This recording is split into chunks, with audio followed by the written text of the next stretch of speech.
Hello guys, this is your friend Naruto Audio Fanfics and we are back with a new fanfic. Which is what if Naruto swore revenge on Konoha and formed a deadly alliance with Ino and Mikoto, Part 1. And if you enjoy this fanfic then please press the like button and subscribe to my channel for more fanfic like this.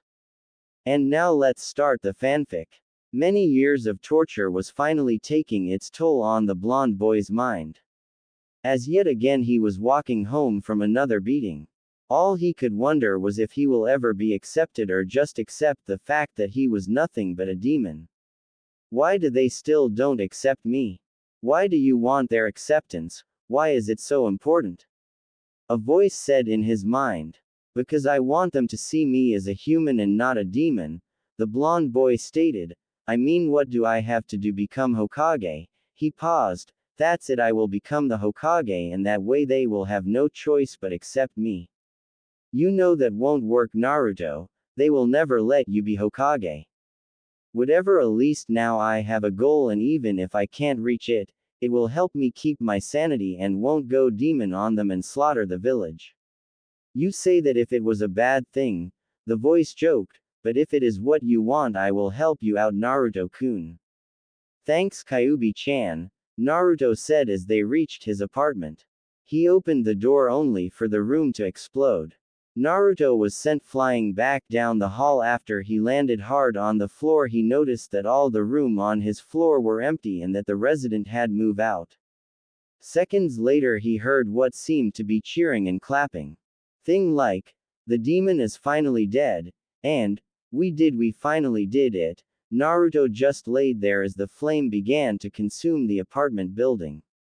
So this is how it ends. Days after I become a ninja, and die without even going on a mission, Naruto stated, not even knowing the pleasure of battle, the beauty of two ninjas locked in a dangerous dance of skill and determination. As he finished his world began to get darker and darker, never to find love or start a family, but really who would love a demon? Kit. Wake up. You must wake up, get out of here, you must survive. Kyuubi yelled behind her cage. What's the point? Face it, if I don't die here they will just kill me later. The blonde said while looking at the ground. Come Kyuubi-chan, let me rest for the last time in this miserable thing I call my life. Please let the sweat embrace of death comfort me. Fine, Naruto-kun, go to sleep, she said as turned into her human form. She was about 5 feet 10, her hair was dark black with hints of red streaks running through them, she wore a red kimono that clung to her body showing her curves very well. Her face was flawless, her eyes were red. She walked up to her jailer and began to hug him. It's fine, Naruto-kun, I will be here till the end, she said while she ran her hands through his hair. She couldn't help but to let the tears run down her cheek. Those bastards will pay for what they have done to Naruto-kun, oh they will pay. Ino was walking home from a party that was held by one of her former classmates. She had left early. The only reason she even went because secretly she wanted to see a certain blonde, but she wouldn't admit it publicly. Oh, how that boy had won her over. She saw the way the villagers had treated him and how his determination to make it through it all with a smile on his face even though she knew it was a mask. He wasn't as handsome as some of the other boys, but his heart was pure, and would do anything for his precious people. Also he was loud, but that's what made Naruto well Naruto. She giggled remembering some of the antics Naruto had gotten into, like when he changed the signs of the women bathrooms for the males one. When Iruka-sensei walked in and saw that he was in the women's bathroom, but to make matters worse Anko, Kurenai, and others were in there, he tried to explain but got one of the worst beatings. He managed to break free and ran down the hallway all the while yelling, Naruto, I'm going to kill you. The whole class was on the ground laughing. That was Naruto for you, always made life fun. She was quietly walking when she heard an explosion. She quickly ran toward the commotion. After arriving she saw a mob cheering and dancing. She went up to one of the villagers to ask what happened. After hearing how they rigged the apartment to blow to kill the demon she realized whose apartment it was. Naruto, she said and ran into the building. Ino stopped this second. A voice came from the back of the crowd. Ino stopped and turned around only to see her father. Dad, what the meaning of this? He glared at his daughter. I did this village a favor, now leave this place now. No, I got to save Naruto, she replied as tears were flowing because of what her father did. You leave that demon to burn, go home. But I love him, she yelled only to realize what she had said but didn't care anymore. No daughter of mine will love a demon, you go in there, and I have no daughter, so what is it going to be? Ino's father yelled, knowing that would pick him over that demon, but what he saw next made him very angry and disappointed. She didn't even think about it as she ran into the burning building. Her vision was blurry as the heat and the smoke burned her eyes, but she didn't care as she made her way up to Naruto's floor. After she reached it, she saw Naruto face down. She ran towards him, got on her knees, flipped him around. He had blood on his forehead from the blast. She wiped the blood off his face as she started to cry. Naruto, please wake up, please, was all she said as tears flowed freely from her eyes. She looked down at her love and saw the peaceful expression on his face. More of the building started to fall around them, but she didn't care. She made her choice. She wasn't going to go back. She had basically committed social suicide, but she would be finally happy. I've got to tell him how I feel, she said as she made some hand signs. Mind transfer justice. Her body went limp. Shortly she found herself in a huge room. The walls were painted red with black symbols on it. The ceiling there were beautiful chandeliers that were pure gold. The floor was made of black marble. It looked like a palace from what she could tell. In the far side of the room she could see Naruto. He was laying in a large bed. Sitting next to him was a beautiful woman. She slowly made her way towards Naruto. Stop, who are you and what do you want? She said. My name is Ino and I want to see Naruto one last time. Ino replied. Why, so you can make fun of him, or maybe to kill him? She replied with anger laced on her voice. Can't you see that you have finally broke him? He doesn't want to live anymore, leave now. After hearing that Naruto was broken inside, she felt ashamed because she had helped them accomplish that, but still decided to make things right. No, I just want to tell him my feeling, before we both die. Ino said with tears flowing. This is how she would make things right. She would die right next to him. You would die with him, why? The woman asked while tilting her head, confused about what the girl had said because she knew she was one of the people that tortured him in the past. Because I love him, I've always loved him. I don't know what I would do without him and I am not going to find out. Ino paused. I'll follow Naruto anywhere, even into the afterlife, she finished as she fell on her knees. What about that Uchiha? I thought you love him. I never liked him, it was all an act for my family and friends. She paused for a moment. How stupid was I, trying to make myself fall for someone that I didn't even liked, almost laughing at herself for being that naive. If only I just followed my heart and not my family, who knows, maybe things would have been different, but what's done is done, and there is nothing we can do about it. What would you be willing to do to save him? Would be willing to become a demon yourself? The woman asked. I would do anything for him, Ino replied. Is there a way to save him? If he wanted revenge on the village, will you help him with his goal? The woman asked again. If Naruto wanted the world for himself, I would not rest until he had it in his hand, Ino yelled. But tell me, is there a way? Do you really mean that, Ino? A voice said, that Ino immediately recognized. Of course, Naruto-kun, Ino said as she looked up at the figure looking back at her. She was happy to finally hear his voice, if only for one last time, but it was enough. Then something hit her. What if he is still mad at me, or what if he doesn't feel the same way as me? She thought as she still had a fixed gaze at Naruto. Naruto got out of his bed and began to walk towards Ino. You don't know how happy that make me feel. He paused. but I'm afraid the Naruto you fell in love with is dead. I cannot forgive this village for what they did to me. He looked startled at her with anger in his eyes. No more will I take the insults or the beating, no more. Ino looked at him with terror still flowing down her cheeks. Naruto-kun, I'm sorry. For what, Ino? For all those time I made fun of you and the hell I put you through. Naruto walked up to her and picked her up and began to hug her. Ino-chan, I forgave you a long time ago. He paused for a second. To tell you the truth, I always liked you but was scared to talk to you. Ino thought for a minute before asking, what about Sakura? You never seemed to be nervous about talking to her.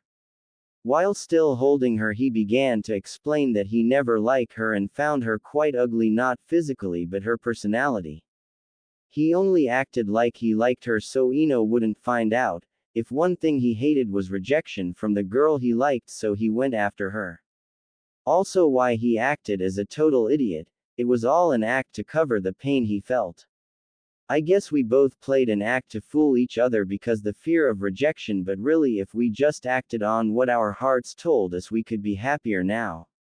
Yes, Ino-chan, if only we did, but past is past and there is nothing we could do about it. The Naruto you knew is dead and now the mask has broken. Naruto paused for a moment before continuing. Would you still love me if I become the very thing they called me? Would still care if I go and kill everyone who even looked at me the wrong way? Would you love a demon? Of course I would. Hell, I'll even become a demon myself just to be with you. Well then why don't you? That way Naruto's life can be spared as my demonic chakra will be split, giving Naruto-kun a better chance of surviving the ritual. Okay, if it will save Naruto-kun, I will become a demon myself. Ino-chan, are you sure about this? This procedure will alter your mind, you will not be the same, Ino. Naruto asked. Naruto-kun, I would follow you to hell just to be with you. Ino said. Ino, you know what that means, right? He said, trying to give her a last chance to change her mind, but Ino just nodded. Okay, Kyuubi-chan, start the ritual. Kyuubi began to make some strangle hand signs. After finishing, a circle appeared. Kyuubi then slit her wrists and as the blood flowed she motioned them to get closer. Drink my blood and become demons, she said. Naruto and Ino both latched onto her wrists and began to drink. They fell to the ground from the pain that followed. Their bodies began to change as the demon chakra began to take effect. After a minute they both got up and looked at each other. Naruto's eyes were now red with slits in them, his canines were longer, his hair was still blonde but the tips were now red. He was now wearing black pants with a chain wrapped around his waist. His shirt was red and had at the back it had the symbol of death on it. Over that he had a trench coat also black and it reached down to his feet. Ino was wearing a kimono that was red with black roses printed all over. Her hair was now flowing down her back, same as Naruto in color, blonde with red tips. Her blue eyes were now red also. Ino looked at Naruto and blushed, as did Naruto as he looked at her before turning to Kyuubi. He walked towards the paper seal that was holding her captive and ripped it off with one tug. Kyuubi-chan, you are now free, he said. Out the building the villagers were still celebrating when the ground started to shake, knocking some of them over. They looked up at the building and some of the villagers began to piss themselves while others began to cry. In front of them there stood the one thing that brought them fear, the nine-tailed fox. The ninjas started to show up shortly after. The third did too. What is the meaning of this? The third asked, but nobody wanted to answer. I can answer that, Hokage, Naruto said as he walked out of the burning building. These villagers tried to kill me and make it look like an accident. I was about to die so I released her. But that's not all, is it, Naruto-kun? Ino stated as she also came out of the building. Of course not, Ino-chan, he stated as he put his hands around her waist. Let my daughter go, you demon, Ino's father yelled. I thought your daughter was dead, Ino stated.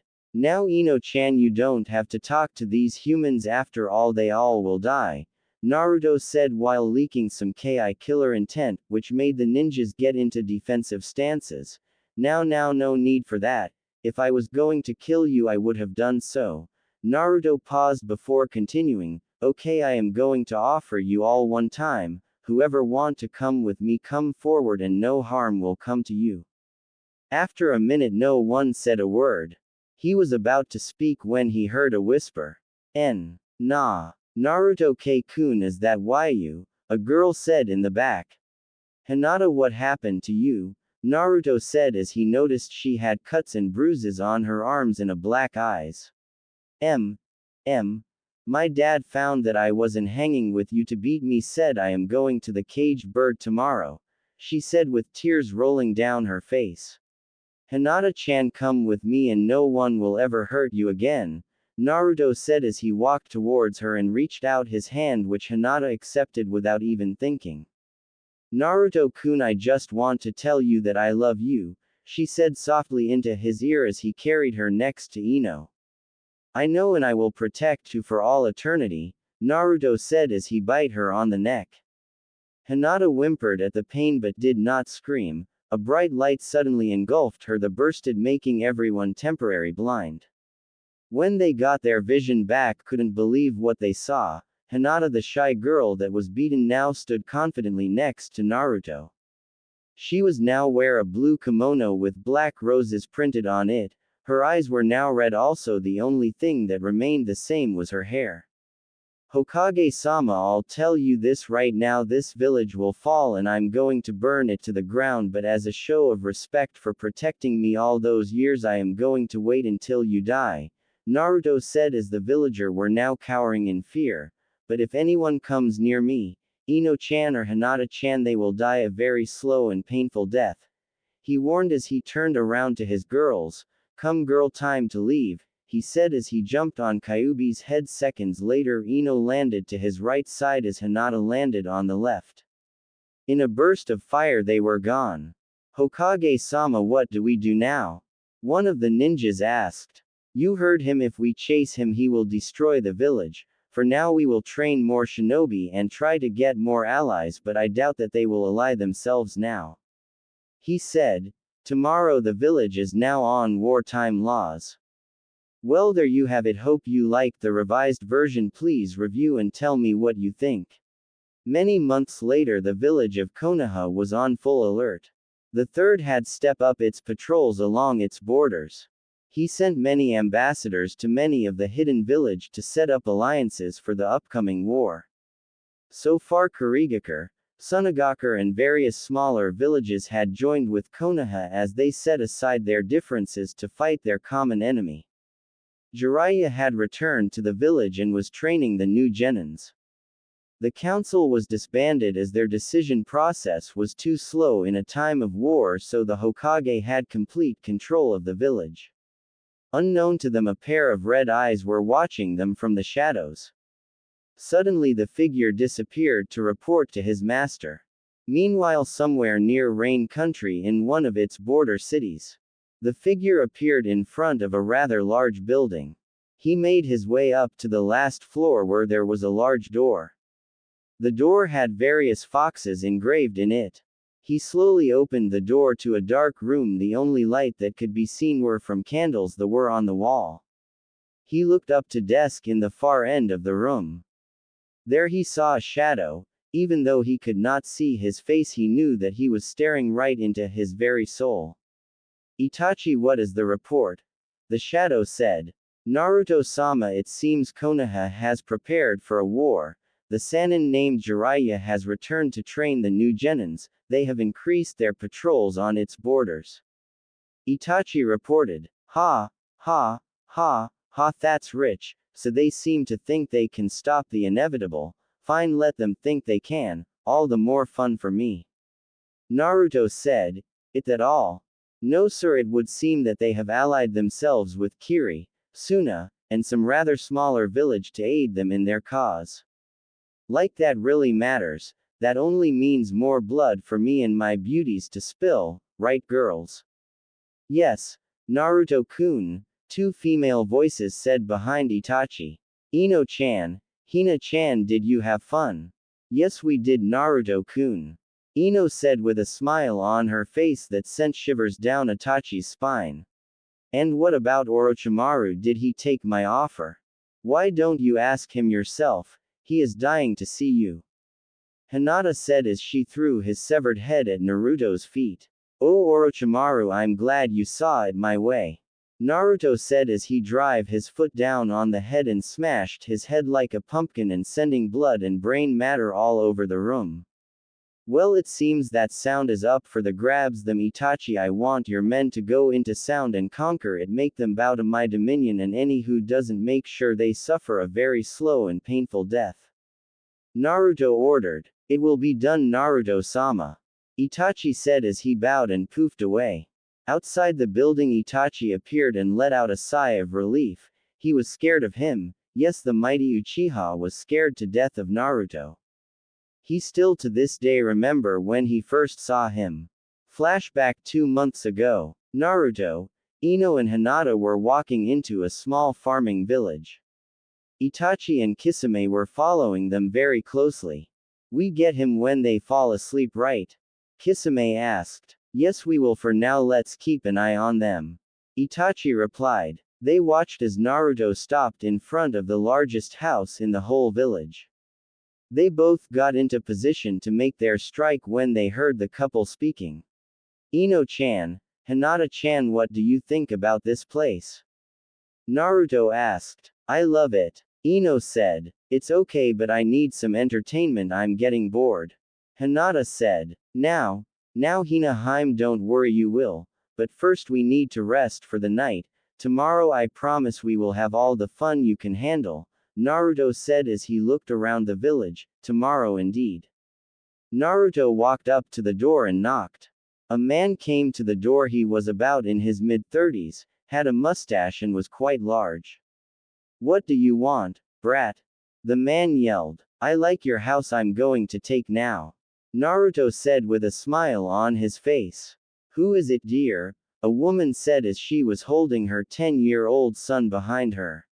No one, go back to the living room, he said as he turned to her before turning back to Naruto. Now you leave this place before we have trouble. Tisk. Tisk. Tisk. You talk like you have a choice in the matter. You see, my girls like this house and they want it, and what they want they get, Naruto said. Lee, the man tried to say, but Naruto had grabbed him by the throat. Ino and Hinata were jumping up and down and squealing as they saw their Naruto at work. Naruto brought the man closer to him and whispered in his ear, Don't worry about you wife and kid, I'll take care of them very soon. The man's eyes suddenly opened wide and tears began to flow. Suddenly Naruto ripped the man's throat out and blood sprayed all over Naruto's face. Naruto dropped the man on the floor. The man was gurgling on the floor as he tried to yell. Naruto turned to his girls and said, Have fun. Both girls squealed and ran into the house. Naruto them look at the man as he was slowly drowning in his own blood. Come, the fun is about to start, he told the man as he picked him up and sent some chakra into the man so he wouldn't die. All through the night they could hear the screams of the family as they were tortured. The next morning Naruto was standing on top of the clumps of flesh that used to be the family. Ino and Hinata were by his side with smile on their faces. What a night, and that is only the beginning, we still got a whole village to slaughter, Naruto said with a smile that could make even the strongest shinobi piss themselves. Oh, this is going to be so much fun, Naruto-kun. Ino said as she licked the blood off Naruto's face. Hey, save some for me. Hinata said as she too began to lick the blood off Naruto. So sweet. All three left the house and began to walk into the town square when a small boy ran into Naruto. Naruto looked at the boy. In return, the boy got up and began to apologize. Naruto lifted his hand and brought it down, striking the boy through the heart, killing him instantly. Many villagers saw this and began to yell and run away. Oh, how I love it when the prey run, make it much more fun, Naruto said as the girls agreed. Have fun. It was high noon when they were done. The village was no more, buildings were on fire. the ground was soaked red with the blood of the villagers. No one was spared, not the men nor women, or children. They were all slaughtered like cattle. In the center of the town was a pile of the heads of the villagers as Naruto stood on top laughing as if it was a game. Itachi and Kisame could not believe the carnage that they were seeing. End flashback. Itachi just stuttered as he remembered that day. He quickly ran across town to a smaller building. It had a sign of a fox on the entrance to warn off would-be thieves. Over the last couple of months everyone knew to leave that building alone. Itachi walked into the building. It was composed of 4 rooms. One was the living area where the people would sleep and hang out. The next room was the office area where they would get their orders. The next was a kitchen. It wasn't very big, but it did the job. Lastly was the training area. It was by far the biggest of the building. It had 4 sparring areas, 2 area for practicing judo in and an area to store weapons and forbidden justice. Itachi walked up to 9 ninjas and yelled, "Everyone in the office now," and walked off. After everyone were seated they went on with the meeting. Itachi began. "Lord Naruto has ordered us to go into Oto and conquer it for in his name. We are to use extreme force and execute any who oppose us." Meanwhile back with Naruto. He was sitting in his office reviewing his assets that he had acquired, when a small fox appeared. "Okiko, what's the report?" "Master, it would seem that the one called Sasuke has been issued a C-rank mission to Wave, as he is to escort a bridge builder and protect him until it is done." Kiko reported as he bowed to his new master. "What are the names of his team and who is the sensei?" Naruto asked. "Sakura, Tanushi and their sensei Kakashi, master."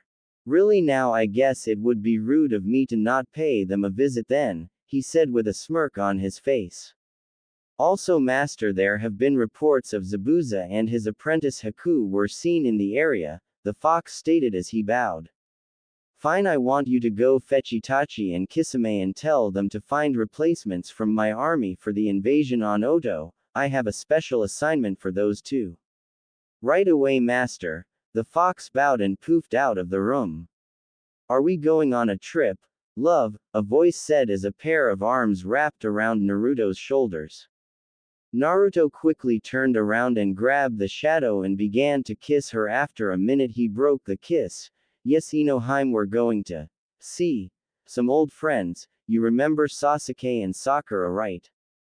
Upon hearing those names Ino huffed and began to mutter under her breath about how a certain 4-head girl was a sorry excuse for a ninja.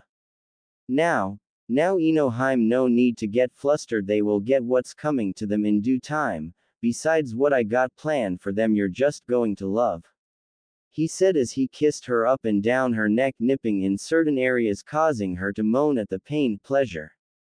Just then Itachi and Kisame entered the room and saw their leader with one of his lovers and were about to leave when he said, "About time you got here. I want both of you to accompany to Wave and visit some old friends," he ordered as he hugged Ino. "I hope everything is ready for the Oto invasion, correct?"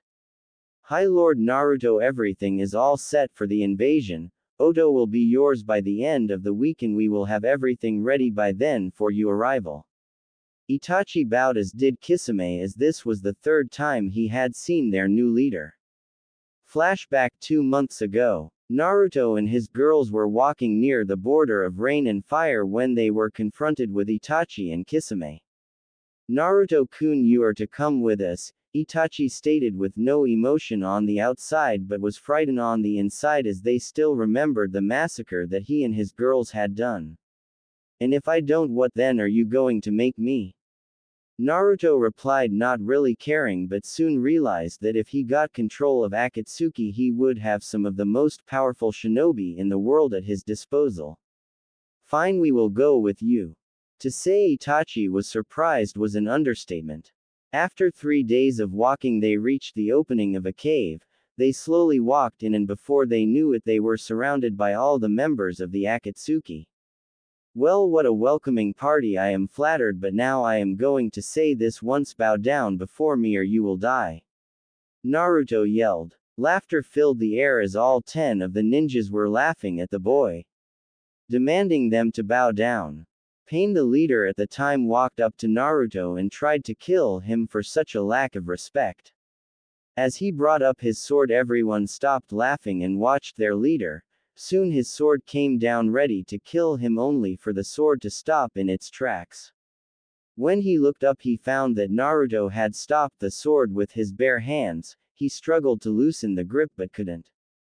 In one motion, Naruto plunged his free hand into Pain's chest and pulled out his still beating heart. Tisk, tisk, tisk, and here I was trying to be civilized, but it seems I have to make an example then. After which he made several hand signs. Demonic arts, hell's wrath. Soon his hand was engulfed in black flames, and for the first time since the creation of Akatsuki, Pain, the leader, so powerful that he had to split his body into 6, scream in pain as his flesh began to melt off his body. But not only that, 5 other bodies were hurt as well. Naruto in one move killed 6 incarnations of Pain. After seeing this, they all got on their knees, knowing that they could kill him not even if they all attacked him at once. That day they received the Fox's mark, a mark that gives the wearer enormous power but can kill if they betray the one they pledge their loyalty. To sum up, it's similar to the curse mark Orochimaru used. Flashback over. Naruto entourage finally made their way to Wave just as Zabuza started to fight with Kakashi. Well, it looks like we arrived just in time to see a show, Naruto said as he held both of his girls, and with Itachi on his right and Kisame to the left. Tell me this, Kisame, did you teach Zabuza when he was younger? Hi Naruto-sama, I did. Then will he be useful to me then? Naruto said, not looking at Kisame.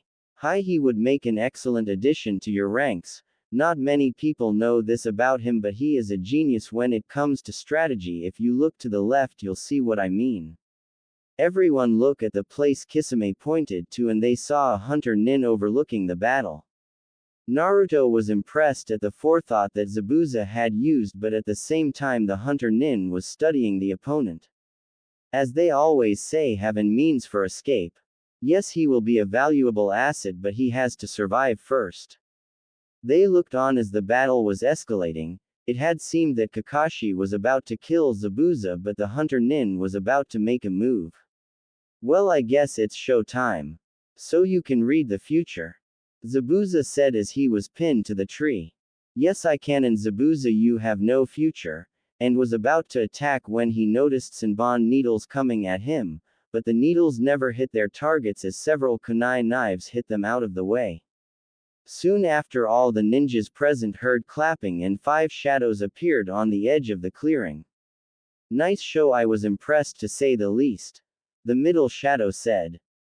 Who are you and what do you want? Kakashi yelled, getting very nervous as he didn't have the energy to fight. You know, Kakashi, that hurts. I can't believe you don't remember me. I mean, how can you forget the person you tried to kill every time he crossed your path? The shadow said, faking hurt. Kakashi thought for a moment before it hit him. Shit, it can't be you, Naruto, after which he heard clapping and laughing. Good, you finally remembered, he said as he stepped into the sunlight. Shit, this couldn't happen at the worst time, he thought before turning to his team and yelled, run away from here, there is no way that you can beat him, it is out of your league, hell he is out of mine, now go save yourselves, that's an order. His team was about to protest, but when they saw the fear Kakashi had, they turned around to run away when they heard a familiar voice. You know, Sakura, it's not polite to say hello to a friend that made the trip to see you all the way out here. Sakura stopped dead in her tracks and turned around to the next shadow come forward. She couldn't believe who she saw, her old friend and rival Ino. Ino, I thought you died, at least that is what they told us, Sakura said, confused at what she was seeing. Oh Sakura, that Ino did die a long time ago, but I was reborn into what you see today, she said as she made her way towards Naruto. Oh, and what would that be? Sakura asked, still confused but no wondering who the male was and why he looked so familiar. I am now the demoness Fox of Fire, or as some people call me, Foxfire, you may have heard the name, she said as she hugged Naruto. Of course she heard the name before, who hasn't? Foxfire, that name alone caused fear in all of the fire country, but something was on her mind. Foxfire was always accompanied with another person, Iceblade, but from what the reports said they were both females and the one Ino was with was obviously not her, as it was a man, so where was she? So Ino, tell me, who is Iceblade, and who is that?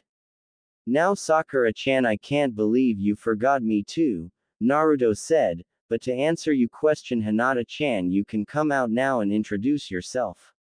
Yes, Naruto-kun. Hello everyone, my old name was Hinata but now I go by Iceblade and I am the demoness of ice. Pleasure to kill, I mean met you, she said as she made her way towards Naruto's side. Kakashi was cursing up a storm about how things turned out. Zabuza was in awe. He had these names and heard of the demoness of fire and ice. He also heard of their beauty but never did he imagine they were true. Then something hit him. They were also reports that they were married to a very powerful being, the Crimson Fox. The very sound of the name made the strongest man cry like a baby. Everywhere he went, death was sure to follow, and by the looks on how both demoness were hanging off the man, it had to be him. Sakura was about to say something when she heard Zabuza yell, "Well, now if it isn't the Crimson Fox, what do we had the pleasure of meeting you here?" Upon hearing this, everyone there began to shake. Even the mighty Sasuke couldn't stop shaking. He was about to make a run for it when he turned around and was met with someone he didn't want to see at that moment. "Hello brother, long time no see." Meanwhile with Ino was face to face with Sakura, and she was trembling with fear because she knew how ruthless these people were and one of them used to be her friend. My, look how you have grown," Ino said as she touched Sakura's face. "No wonder Naruto-kun liked you so much, such a pity really." Ino walked behind her. "You know it could have been you that saved him, he was so in love with you," she lied as Ino knew that Sakura was developing feelings for him. Such power! He would have been Konoha's greatest hero and with you by his side, but she walked to her left. "Now he has me and Hinata-chan and we will bring this world to its knees." She finished by touching her face again before fading away. "You bitch, I will kill you," Sakura yelled, "and kill that demon you call your lover. He is nothing but an abomination and he will fail, this I promise you, and then Sasuke will fall in love with me." "Tisk, still delusional are we? Sasuke will never love you and you want to know why?"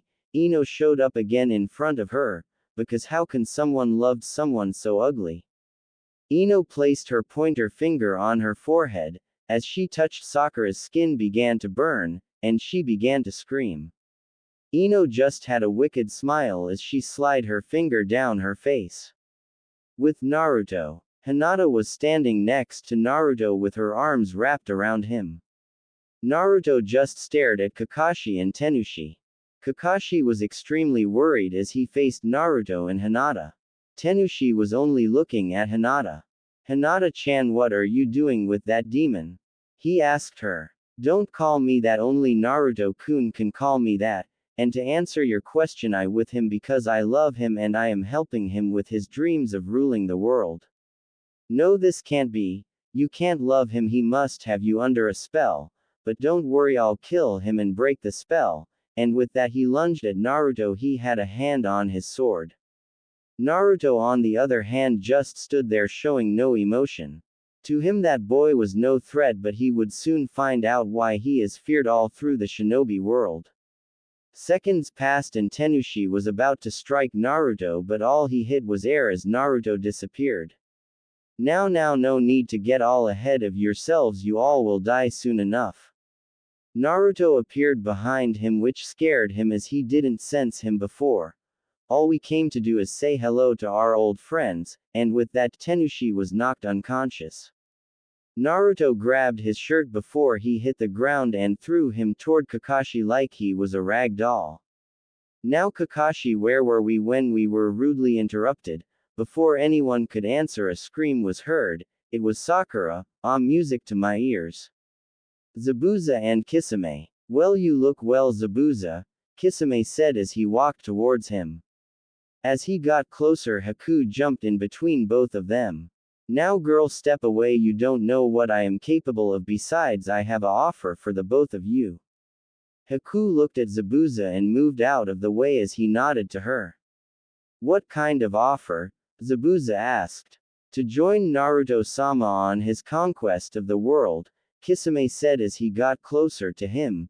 Just imagine, he can give you power beyond your imagination. All he asks in return is to pledge your loyalty to him. So what happens if I refuse? Well, if you refuse, then you die. Trust me, you don't want that to happen, but think about it, Naruto-sama has taken an interest in you. That in itself is an honor because he would have killed you on the spot. Don't let this chance slip past you. Kisame was now standing in front of Zabuza with his hand out, waiting for Zabuza to answer. What about my apprentice? Will she be able to come with me and still train her? I'm sure that is acceptable, so I take it you accept his offer. Yes, we will serve Naruto-sama in his conquest, Zabuza said now that he was standing. Good, you made the right choice, trust me, now come with me, and all three made their way towards Naruto. As they got closer, they could hear a scream, and heard Naruto say, "Ah, music to my ears," which made Zabuza cringe, so much power could be heard in his voice.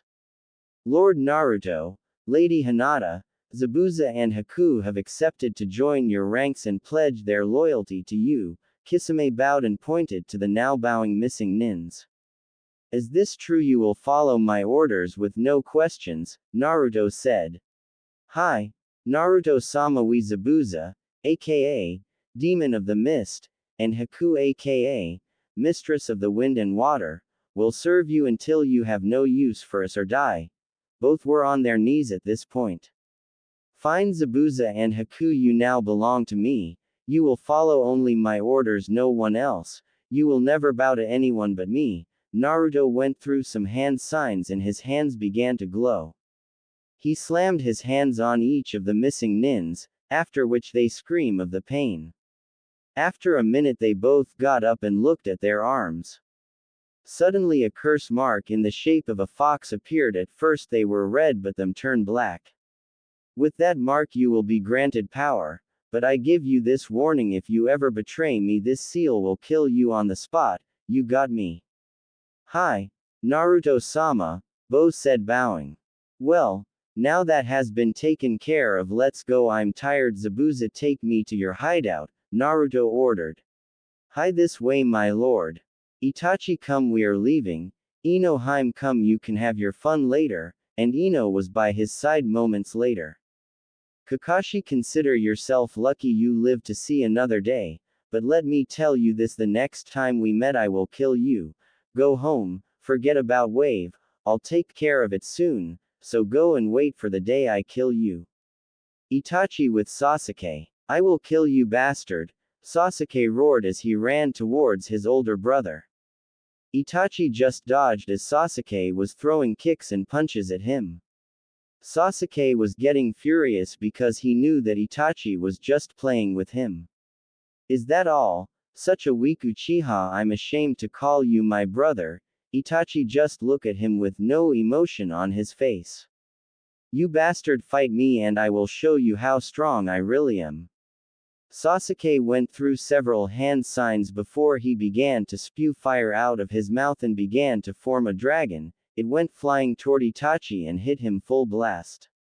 Sasuke had a smirk on his face but was quickly vanished as he saw Itachi just standing there unharmed. Is that all? That was pathetic, I will show you how it's done.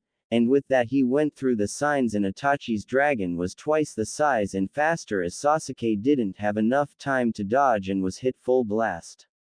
As the smoke cleared, Itachi walked up to his brother, looking down. See, my brother, you will always be weaker than me. If I were you, go back to the village, find someone, have children. Oh, but wait, I forgot, Naruto-sama is going to burn it to the ground. Well then just go and wait for that day. Suddenly a voice cut through the air. Come, Itachi, we are leaving. And with that Itachi replied, Yes, my lord, and poofed next to Kisame and the newly recruited ninjas. Sasuke looked up at the image of the enemy leaving, and in the center he saw blonde hair with red tips. Naruto, I will kill you, and after I do I will kill Itachi, before he passed out. Kakashi looked around to the sight of his team unconscious but okay. Sasuke had bruises, cuts, and had burns all over his body. Sakura was in better shape, she had burn marks down her face, it started from the top of her head all the way down to her neck. It was obvious that she would be scarred for life. Tenushi was by far lucky because he actually fought Naruto and survived with no injuries. Tazuna looked around and nearly pissed his pants, he came face to face with the Crimson Fox, and survived. Kakashi broke the silence. Come, let's get you to your house so you can pack you things. Why? Was all he can ask. Because as soon as my team wakes up we are going to escort you, your family, and any who will follow us back to Konoha, Kakashi said as he made clones to pick up his team. But we need to hurry, I don't know when he will attack, but what I do know is that he will, and trust me, he will not show any mercy, because believe me, if he wanted us dead we would be got it. Now let go, and they were off. Back at Zabuza's hideout, Naruto was sitting in one of the had sent Haku to spy on the Leaf Ninjas. Ino and Hinata were bored as they hadn't killed in days. Suddenly Gato and his men showed up. They looked straight at Zabuza, who was recovering from his fight with Kakashi. So this is what happened to the demon of the mist, got beaten by mere kids, truly pathetic. Gato stated as he walked towards Zabuza, not noticing Naruto. Where is that bitch Haku? After I kill you I am going to make her work in one of my brothels, I'm sure they will pay good money for her. Zabuza had said nothing at that point, he just decided to wait. Suddenly Ino and Hinata walked into the and saw the people present and had smirks on their faces. Well, what do we have her some bitches for my brothels after I have my fun, of course. Gato walked up to Ino and placed his hand on her chin. Yes, I'm going to have my fun with this one, men you can have fun with the other. The other men, about 10 of them, had smiles on their faces as they circled her. I wouldn't do that if I were you, my master doesn't like it when other men touches his girls. Zabuza warned as he got out bed. Oh, and who is this new master you got, as he was still grabbing Ino's chin. As Zabuza got out of bed, Gato looked at his arm and saw a fox tattoo. After which he realized who his master was, which in turn who the girls were.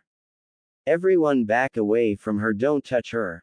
Foxfire, Iceblade, please forgive me, I didn't realize who you were. He bowed as he began to back away. Master, what are your orders? Zabuza said, and Gato's eyes were wide open when he heard his voice. I think I should let my girls decide, beside they haven't had any entertainment in a while. He looks at both girls. What do you say? You want a little preview before we head to town? Hi, Naruto-kun, I have been bored, haven't played with anyone in so long. Ino looked at Gato. I will play with him, Hinata, you can have the rest, okay? Ino had a wicked smile on her face as she walked towards Gato. Okay Ino-chan, it's okay with me, the more the merrier. And with that Hinata walked toward the thugs, time to play. Naruto had a wide smile that sent chills down Itachi, Kisame's spines as they were hiding in the shadows. Come Zabuza, I want to speak with you and what your new charge will be. Yes Naruto-sama, and walked behind Naruto followed by the other two, leaving Hinata and Ino to their playtime. What will Zabuza's new role be? Will Kakashi get out of waves safely before Naruto makes his move? What is the history between Tenushi and Hinata? In the town of Konoha there is a little boy running for his life. Many villagers and Chunin's level ninjas were chasing him, throwing knives and rocks. They keep chasing him until he reached a dead end. Please leave me alone. I didn't do anything, the boy cried out. I didn't do anything, why do you hate me? The villagers just looked at him with hatred and yelled things like, like a demon, like you can't remember what you did. And, why don't you just die? They began to beat and kick him. Many cuts and bruises were starting to form. The boy did only what he could and put himself into a ball to prevent any more injuries. The beating continued for 10 minutes, but to him it was hours.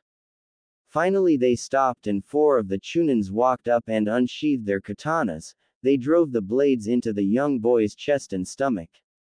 After that they simply walked away and left the boy for dead. As the boy began to bleed to death, a young girl with what seemed to be buns in her hair suddenly came to vision. The boy looked at her and saw her eyes were full of worry. She appeared to look back and yell for someone. Another girl came into his vision. She looked like she was about 14 or 15 years old, and the thing that he could see were her ruby-colored eyes before passing out. Suddenly Naruto sat up with sweat covering his whole body. Why do I keep dreaming about that, and who are those 2 girls at the end? He thought as he got out of his bed, not waking Hinata and Ino.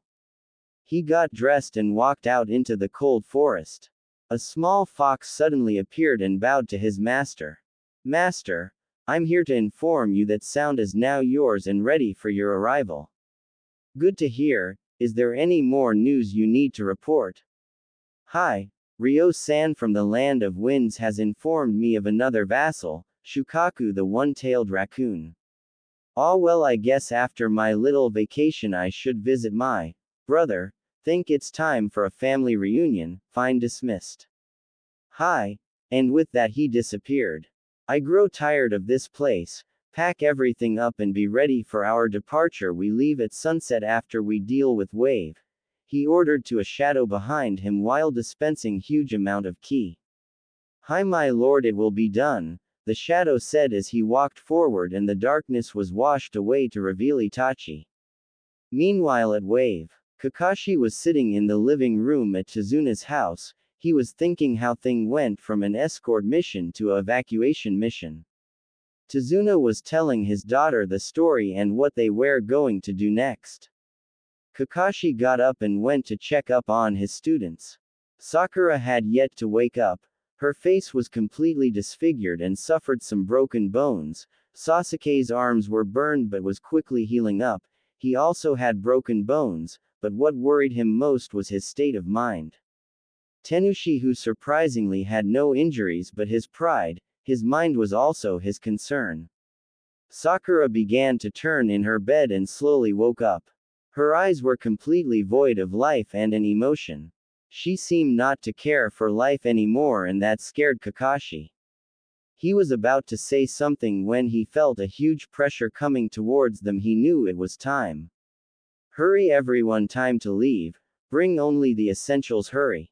He ordered as he ran out of their room to warn everyone. Sakura was broken out of her train of thought and remembered what had happened to her, and anger began to rise. You bitch!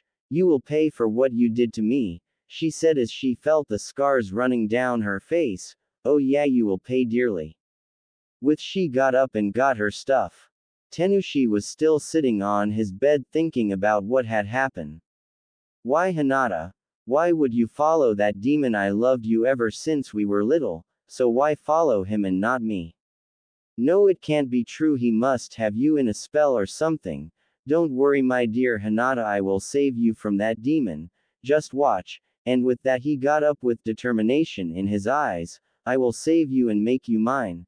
And he left the room. Sasuke was looking at the wall, brooding at what had happened the day before. Why can't I beat him? And why is he following that demon? I will kill both of them and become the most powerful ninja in the world like I should be. He slowly got out of his bed and walked downstairs to find his waiting team and the family. They made their way into town and found a large crowd waiting for them. Kakashi yelled, "Okay, now we are going to Konoha and we will not stop. There is a very dangerous person out to kill us, so if you fall behind you will be left to fend for yourselves. Now let's get moving." Everyone was terrified for their lives as they began to move out of their homes. Out in the distance was a pair of eyes watching the whole thing. She was about to turn around to tell her master the news when she saw him walking down the road. Master, the villagers are beginning to move out of the village, they are being escorted back to Konoha. Well, looks like the prey is on the move then, did any stay behind? Yes, my master, about half did stay behind, mainly men, but some women and children also. Well, let's go say hello then.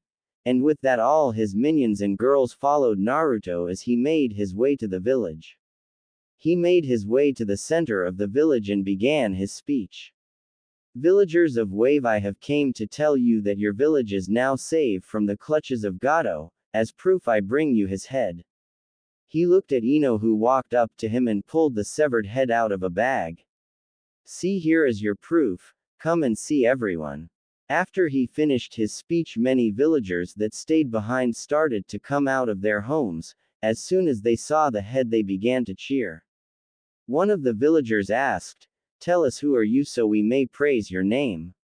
"My name is Naruto Uzumaki, but many call me by the name of the Crimson Fox." At that, many of the villagers stopped cheering and stared at them with fear. "But how they told us you were a ruthless killer who would kill for no reason.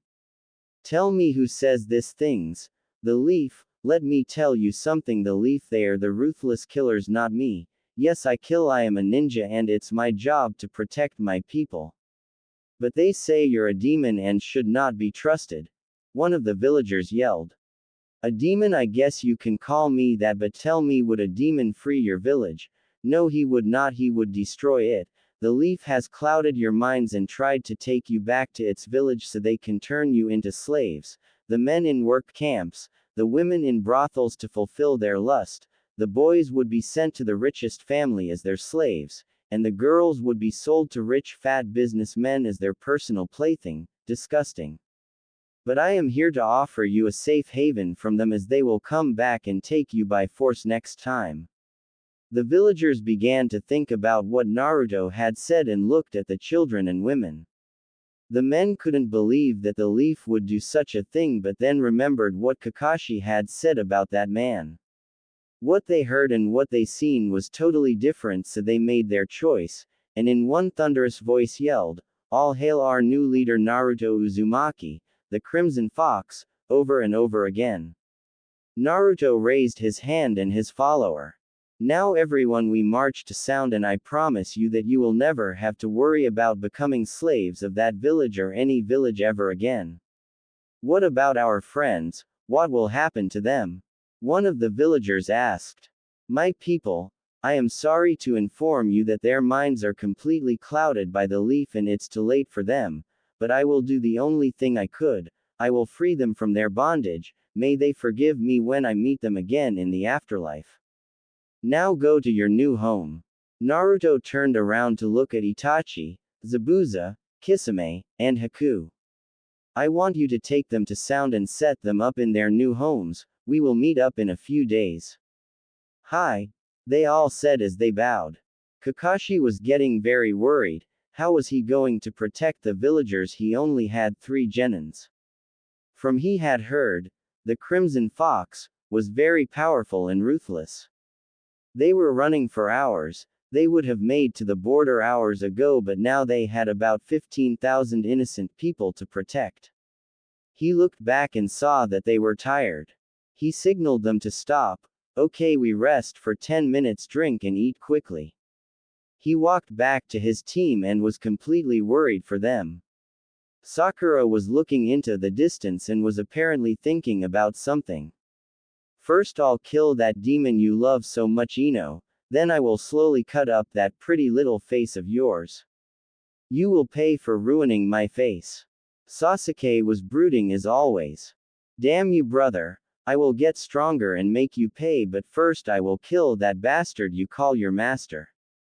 Then I will be the strongest in the land. Oh, that will be the greatest day." Tenushi was looking at his sword and had a determined look on his face. It looked like he was waiting for the attack. "I'm going to kill the demon who stole my Hinata, and when I do, his spell will be broken. She will see that and we will get married like was first intended." Hinata, just wait a little while longer and your nightmare will be over. Kakashi looked back towards Wave and wondered if Naruto had killed the remaining villagers yet. He decided it was time to move. Let's go everyone, time to move out. And with that they began to move. Unknown to them that they were being watched. My lord, why didn't you kill then villagers back there? An female voice said. Well, Inohime, we need followers. People who will die for my cause with no questions, the middle shadow said. And what of these? Can I have my fun with them? The other said. Yes, Hinata Hime, you can, but remember we need only 10,000 souls for what I am about to do. Oh goody, thanks Naruto-kun. Do you think he will do what was asked of him? He better if he ever wants to see her again. What of the others? Ino asked. Sasuke and Sakura I want alive. I want them to feel pain for the rest of their short lives, but that other kid I care not, so do as you please. Naruto looked on as the villagers walked on, not knowing that their lives were about to be sacrificed. Come, it's time. With they walked towards the unsuspecting villagers. My, what do we have here? Naruto said as he walked out of the forest. I guess it's time to play, wouldn't you say, girls? Now sing the song of death. Suddenly two voices began to sing and fill the air. The villagers stopped in their tracks as they heard the angelic voices. Sakura, Sasuke, and Tenushi all realized that it was a genjutsu and quickly dispelled it. My, how you grown, but do you honestly going to defeat and stop me? I will kill you and take your power. I will become the most powerful ninja in the world. Sasuke yelled as he ran towards Naruto. You will die for what you did to my Hinata. You corrupted her and put her in that spell, now die. Tenushi ran towards to kill the one man that was in his way of getting Hinata back. Ah, the demon finally decided to show his face, so tell me where is that bitch at? I got a score to settle with the bitch. Sakura just looked at Naruto with all the hatred she could muster. My, so eager to die, and here I thought we could play. Naruto said with a smile on his face as Sasuke threw a kick at Naruto's face. Naruto only ducked and caught his leg, throwing it to the side leaving his head open, where Naruto used as he punched Sasuke in the face, sending him flying back 15 feet. Tenushi was about to hit Naruto when he thought his back was turned, only to receive a kick to his side, breaking several ribs. Tenushi looked up and what he saw was the most beautiful thing in his eyes, Hinata. Hinata, why would you go with this demon? I thought you loved me. Tenushi said as he looked upon his love. Like I would love a weakling like you. My heart belongs to Naruto-kun and I will follow him into hell where we will rule for all time. Now prepare to die as I haven't killed in such a long time. Hinata walked up to the now terrified Tenushi. No, I won't accept that. I know you love me. We were supposed to get married and live a long and happy life. It was that demon, he contaminated you mind and soul. But don't worry my love, I will break that spell he put on you and we can go back to Konoha where we can get married and forget this ever happened. Hinata thought she would have a little more fun and decided to play with his head. She clutched her head and began to act as if she was in pain. Tenushi-kun, please help me. I don't want to do this anymore, please. Help me. She continued to hold her head and got onto her knees. Back with Sasuke, he was on the ground writhing in pain as Naruto broke his nose. He slowly got up and got into his fighting stance. Tell me Naruto, if memories serve me right, you were the dead last at the academy. How did you become so powerful? Tell me now. Like it matter anyway, there is no way you will ever get it, but I will tell you anyways. You can say that I get all my powers from my mother and father, an inheritance so to speak. Now let me show you what real power is. Everything around Naruto began to shake, the rocks around him slowly began to rise and disintegrate around him, red chakra engulfed him. His hair began to get spikier, his canines were longer, His nails were growing into a claw-like state, and lastly his eyes were now blood-red and almost seemed to glow with pure evil. Prepare to die Uchiha, a slow and very painful death. Naruto disappeared into thin air and reappeared in front of Sasuke, hitting him with an uppercut, sending him flying high up into the air. Sakura was watching the whole thing. She saw the transformation of Naruto and how he sent her beloved Sasuke flying. She was about to jump in when she heard someone. "I wouldn't do that if I were you." She immediately turned around and saw Ino standing right behind her. "You bitch, I am going to kill you for what you did to my face." Sakura then started to throw punches at Ino. Ino on the other hand just dodged the punches like they were nothing. It's truly magnificent, isn't it? Naruto's true form. Haven't seen it since that time we went to that small border town and killed everyone in it. Those were good times. Oh, but where are my manners? I sorry, here you are trying to kill me and here I am just remembering the past. Now where were we? Oh right. Ino looked back at Sakura as she began to throw more of her sorry excuse of punches at her. Sakura, you truly are weak. Here, let me show you something. Ino finally got into her fighting stance.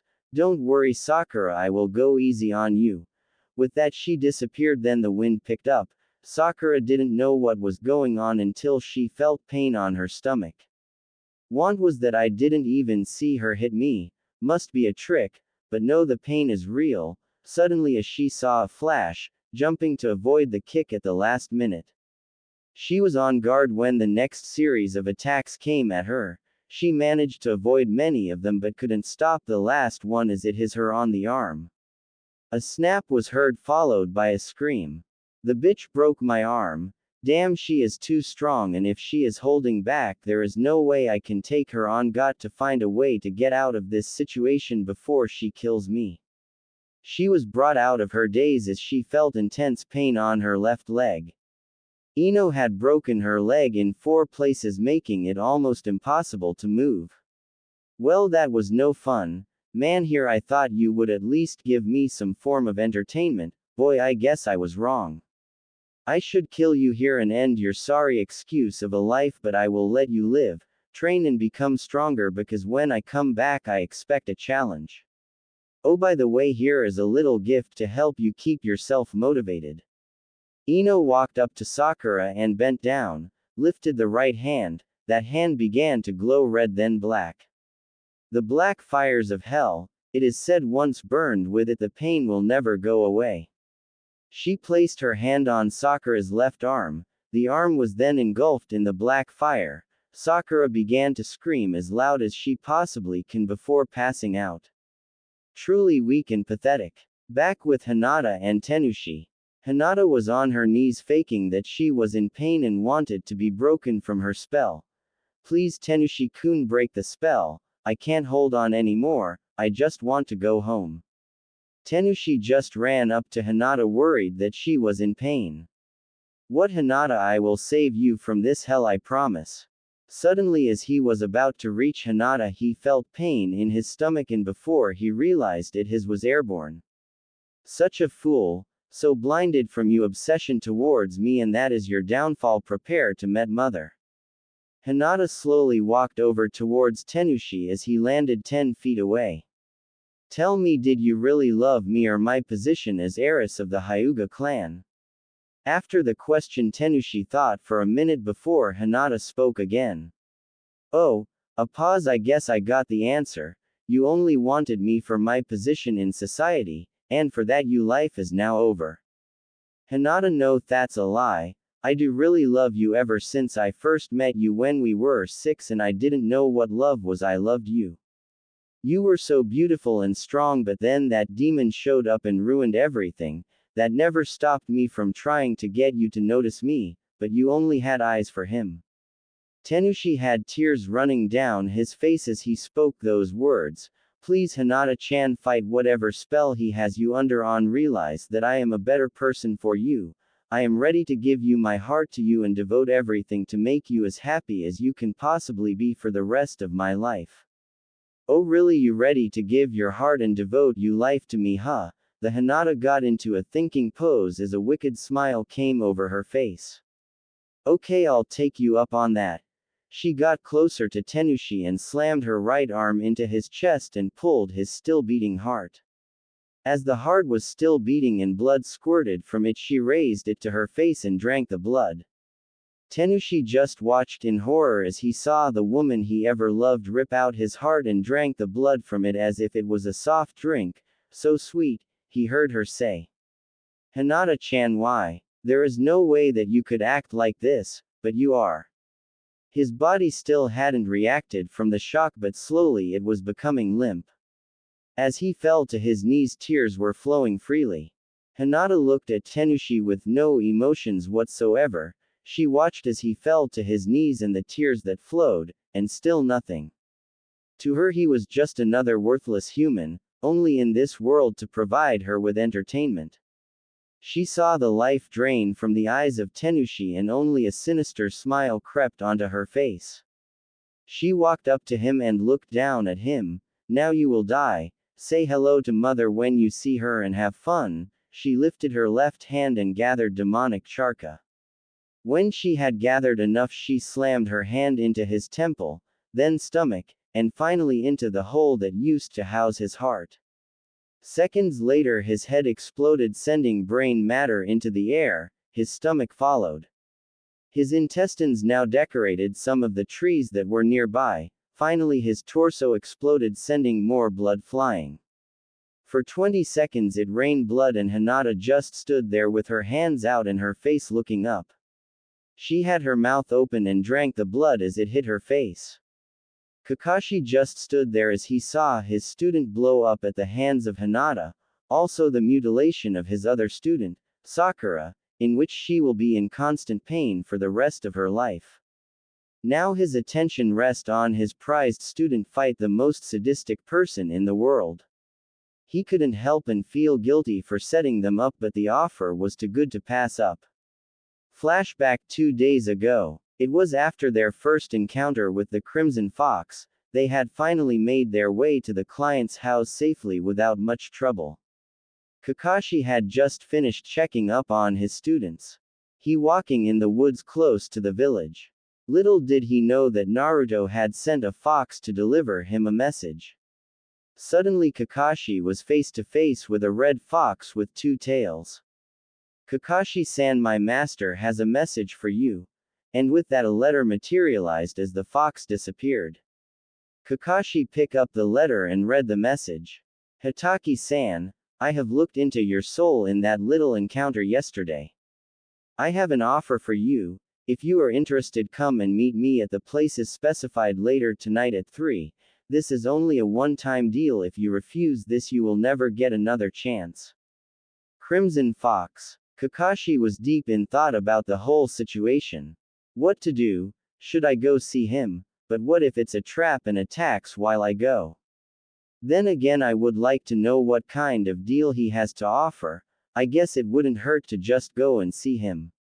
Kakashi looked at the letter and found the directions to the meeting place and burned the letter to get rid of the evidence that he was in contact with the enemy. He walked back to the house as it was getting late and he needed to check up on his team. His team still hadn't woken up from their slumber, so he decided to wait outside after dinner. It was almost time for his secret meeting with Naruto, so he made his way through the forest to the assigned area where he was told to go. Finally he reached the spot with 5 minutes to spare. Ah, you're early. That good, I like that in people. A voice spoke. It sounded like it was coming from every direction. Now I have a proposition for you. Tell me, what is it that your heart desires? Kakashi thought for a minute before his eyes opened wide. Naruto saw this and a wicked smile formed on his face. What do you want from me, Naruto? I want you to join my ranks, train my troops, and ultimately crush my enemies. As your reward, I will give you what your heart desires most. Kakashi couldn't believe what he was hearing. Could he really betray everyone in Konoha just for him to get what he wants more? Why not? If there is a chance for me to be happy, I know it's selfish, but I don't care. I will. Naruto-sama, what is my first order? Naruto just gave out a laugh that would make the bravest man cry like an infant child. Good, everything is going according to plan, soon nothing will stand in my way. Kakashi, what I need from you is. Flashback over. Kakashi looked upon the carnage and a small tear came across his face. I am truly sorry, but I had to do it just so I can hold her again, and if Naruto can give her back to me, I will follow him straight to hell if I have to. It had been over 2 weeks since Team 7 was sent to Wave, and something was bothering him ever since. It wasn't common knowledge that Kakashi secretly hated Konoha. It had been this way since the lose of his first teammates. Somehow he knew that something bad was going or is happening that will forever change the course of the world, if for the better or worst one can't tell. He was brought out of his musings when 2 of his most trusted Anbu ninjas came into his office. The council had wanted the third to have minimum access to the villages. They feared that an assassination attempt will occur and bring the demon back to Konoha. Sir, we have recovered what seems to the body of Orochimaru, one of them said as he bowed. What do you mean? Can't you tell if it is him or not? The third asked. Well, sir, it only seems that we found the body, but it was severely mutilated. It was missing his head and arms. The convoy was totally obliterated. Blood and body parts littered the area. It looks like they were killed slowly and painfully, if the faces was any indication. Fine. Can you tell me where they were headed? We found letters on the body stating a secret meeting to discuss an alliance to a fairly new village. Makigakure. It's calling themselves. Just then a Chunin walked into the office and handed a report to the Anbu. He read it, and after he finished he looked at the Hokage. Sir, sound has been destroyed. Reports state that it was this new village, Makigakure. This confirms that Orochimaru is indeed the body in the morgue, as he was probably set up to drop his guard. Once that happened, he was killed. Damn, this is no good. It is obvious that this new village is strong if they can take out Orochimaru and his village in one move, and with time could one day rival us. We can't let that happen, but to go to war on someone who hasn't did anything isn't good either. Maybe we can form an alliance with them. The Hokage looked at his nins and sighed. Send 2 ambassadors to them. Also find Jiraiya, tell him to try and find any information on their leader. Also, all mission are now finished. Send out messenger hawks to find our ninjas and to come back. He raised his hand to show that he was finished. Everyone bowed and went to carry his orders. I'm getting too old for this shit.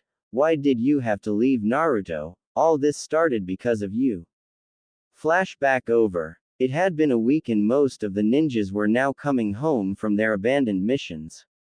The third was getting very worried. Why? Because Team 7 hadn't come back, or replied. The council was pressuring him to send a team of Anbu, not because they cared about the team. No, only because the Uchiha was still out there and they couldn't afford to lose him. I want you 4 to go to Wave Country and escort Team 7 back safely. 4 Anbu nins bowed and blended into the shadow to begin their mission. Back in Wave, Sasuke was bleeding badly. Nothing he did seemed to stop Naruto. He tired everything, even his Sharingan wasn't slowing him down. Was there nothing that could stop this demon?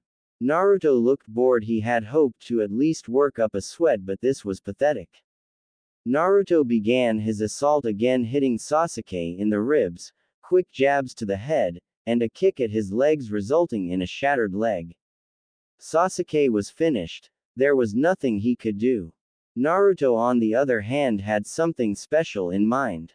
Tell me, my dear Mikoto-chan, what do you think of your son? Suddenly a shadow walked out of the forest. It was wearing a cloak that covered every feature of the body. The shadow removed the hood that blocked the view of its face to reveal a beautiful face, a beauty that rivaled the goddesses themselves, and as she removed her cloak it was obvious that her figure came from the goddess themselves. She looked at Sasuke with disdain. Mother, how can this be? You are dead. I saw you die myself, even my bastard of a brother made me watch it over and over for 3 hours, Sasuke cried as he was surprised to see his mother alive. Shut the up, you sorry excuse of an Uchiha, you're just like your father, an arrogant asshole. I am glad Itachi-kun did all a favor and killed them. Now Naruto-kun, Lady Kira wants to know if everything is going according to plan. Of course, my dear Miki-chan, I have the souls ready to begin the ritual soon. Mother will have her other half and her mate back, and you will be by my side, and together we will rebuild your clan back to its former glory, if not better. But what do we do about your son here? Naruto asked as he put his arm around her waist and brought her close to his body, which Sasuke was pissed beyond imagination. Son? What son? My son is in your village getting ready for you glorious return, my lord. That piece of trash is just some accident. As for the ritual, I will go and tell my mistress that everything is going according to plan. I can't wait to be with you and bring our clan back. With that, Mikoto kissed Naruto passionately. Naruto saw the anger in Sasuke's eyes, so he thought to push things little farther. He went and grabbed Mikoto's, getting a moan from her. They soon broke their kiss, and with a bow she disappeared into nothingness. Her voice could be heard. Can't wait for the real thing, my lord. As for that trash, I don't think he is worthy to have our eyes. Then the voice vanished. You heard your mother. You don't deserve those eyes, but I know who does. Kakashi, take those eyes from him. They are a gift for you. But my lord, I already have a Sharingan eye and I can't turn it off. Kakashi said, much to Sasuke's surprise. Fine then, just take one of them. I guess I will be generous, and don't worry about turning them off. I got someone who has been training with Kami himself. I know she will help you out when the time comes. I know you will pleasantly surprised on who she is. Kakashi walked up to his former student and pulled out a kunai knife. He slowly bent down and plunged the knife into Sasuke's left eye socket and pulled out his eye while it was still active. He sealed it into a scroll so it can implant it later. Sasuke looked up at Kakashi with surprise. Why, Kakashi? Why did you betray Konoha? I thought you loved the village. Me love that place. No, I've lost my love to that place long ago when I lost her. That place sent her on a suicide mission because she found some information about Naruto-sama and his parents. Because of that, I will follow Naruto-sama to hell when he fulfills his part of the deal. He began to walk away from the mutilated Sasuke and stood next to Naruto. My lord, what are we to do with them? And he pointed to the villagers that he brought to Naruto. And also, what happened to the rest of Wave, if I could ask? Oh, of course, Kakashi, the people of Wave are now part of Makigakure. As for the land, I have already sent some of my people still in that Rain City and ordered them to build up a navy and businesses to start making revenue from my village. As for these, they have the honor of becoming sacrifices for the ritual. Come, let's begin with it soon. I feel trouble is coming this way. Not that I minds more bloodshed, but I'm a busy demon and have many things to do. And he walked towards the villager who were still under the influence of the genjutsu. He began to make several hand signs. Suddenly the ground began to glow white, several seals started to appear.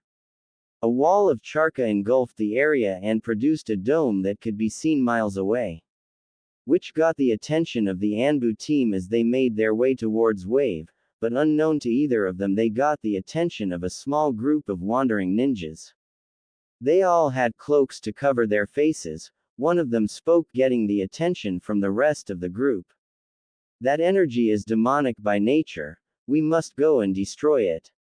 This is the duty of the demon slayers, we who have no past, no future, sworn to protect the world from these abominations, even if they don't know it. We are the last of our kind and as such must not fail. Suddenly all the ninjas started to blend into the ground to make their way towards the area where they seen the dome appear. Naruto was still doing hand signs until the seals glowed purple. When this happened, he walked to the circle in front, the oblivious lambs, once called villagers of Wave. Oh, great spirit of the underworld, hear my call, come forth. Suddenly a black hole appeared on the ground. Out of the hole a great spirit came forth from it. It looked like a great angel, its hair was golden brown. It had 6 wings, 2 covered its feet and torso, 2 covered its face, and the remainder it used to fly. Who dares call me here to the mortal world? Speak now, or I shall destroy this place. Forgive me, great spirit, I am the one who called you forth, my name is Naruto Uzumaki. Uzumaki, ah, I know who you are. It is an honor to meet the Prince of Hell. Tell me, how is your mother? That is why I have called you here. I need your blessing, as you're the angel of life and death. I see, so you are planning to reunite her spirit, with her other half, making her whole again. But let me ask you, why do you need my blessing? Oh great spirit, that is a very long tale and we don't time, so to speed things up I will show you. He made some hand signs, after which the angel was dragged into Naruto's mind. After a minute he came out again. You poor soul, to have been treated in such a matter. Those pathetic humans should not have treated you in such a way. As for your request, it's granted only if you brought me the sacrifice needed to complete the ritual. But of course I have 10,000 souls as to our agreement. The angel of life and death began to chant in an ancient tongue. Suddenly the villagers' souls were being ripped out of their bodies. Naruto could see the fear in the eyes of the poor souls before they were summoned into the hands of the angel. The souls were compressed and compressed until they were the size of a small pebble. The jewel of 10,000 souls. With this you have complete control over the Shinigami. With it you can call souls long dead to serve you as long as you have a body for them, or if you still have their remains, no matter how decomposed, they will regenerate back to their former glory. The angel began to chuckle at something he remembered. I remember a pitiful mortal soul who tried to imitate this only to have an incomplete ritual. His summons were pathetic and had no minds of their own. They attacked anything in front of them. But with this jewel you will have their full souls along with memories, or not, if that is what you wish. I see. Thank you for this wonderful gift. He bowed as he saw the angel go back to the underworld. As he was about to turn around he heard someone yell. Prepare to die, vile demon. We of the secret order are here to return you back to hell where you belongs. Now die. Naruto looked at the group and growled at them as he knew who they were and what they did. They were the demon hunters. Their only goal in life is to kill all demonic forces in the world. Assembled long ago by monks after a tribe of nomadic demon came and burned their temple to the ground. They trained in the wilderness for years, harnessing its power to hold demonic beings at bay. The group was about 10 people strong. Naruto stared at the group with his demonic eye and smirk. One had caught his attention. It was the youngest of the group. She had white hair that reached the middle of her back. She had it tied into a ponytail. Her skin was a deep tan color, testament to her time outside. Her face had a cold and emotionless look to it which in some way enhanced her beauty. Even if her face didn't betray her emotion, her eyes said it all. Her caramel eyes showed a deep sense of longing, but of what Naruto did not know. He knew that this group did not want material thing, and thing-like emotions got in the way, almost reminded him of the route back in his old village. But this one showed all her emotions in her eyes. The leader of the group saw that Naruto was not paying any attention to his group but only one female. He then knew what had happened. Ever since he found the girl, he had tried to train her in his ways. Even though he had succeeded in training her, he could never kill all her emotions, and one emotion that he was deeply concerned of was hatred. It was no secret that she hated the group ever since they killed her mother and father. They tried to explain to her that it was just a mission, but the only thing they managed to do it lessen the hate. In the next following years the hatred had lessened and lessened, but the fear was still there that their secret would one day come to light of what really happened on that fateful night. Now Tenchu had a problem. A demon of unknown strength was looking at the girl that he had come to love as a daughter, even if he would not admit it. Kunara. Don't look into its eyes. Look away. He yelled as he rushed Naruto, but Ino and Hinata intercepted him and nearly took his head off if it wasn't for another of his clansmen took the blow and was killed. After he saw the two girls he immediately knew who he was dealing with, but he had a bigger problem. Meanwhile, deep in the subconscious of Kunara, Naruto walked down the hallways looking for something. He only found memories of when she was the group that is until he came to a door that seemed to be locked and had chains across it. He was about to break it open when something yelled, "What are you doing here? Leave, you are not welcome here." Naruto looked back at the manifestation of the girl spirit. He only gave her a large evil grin as he began to pour his tainted chakra into a ball. "Girl, you interest me. Tell me, why is this door locked?" he said as he looked into the girl's confused expression. Surely this girl knew of the sealed door, or did she? Upon closer inspection, he noticed that there was a seal on the door that masked the door, making it invisible.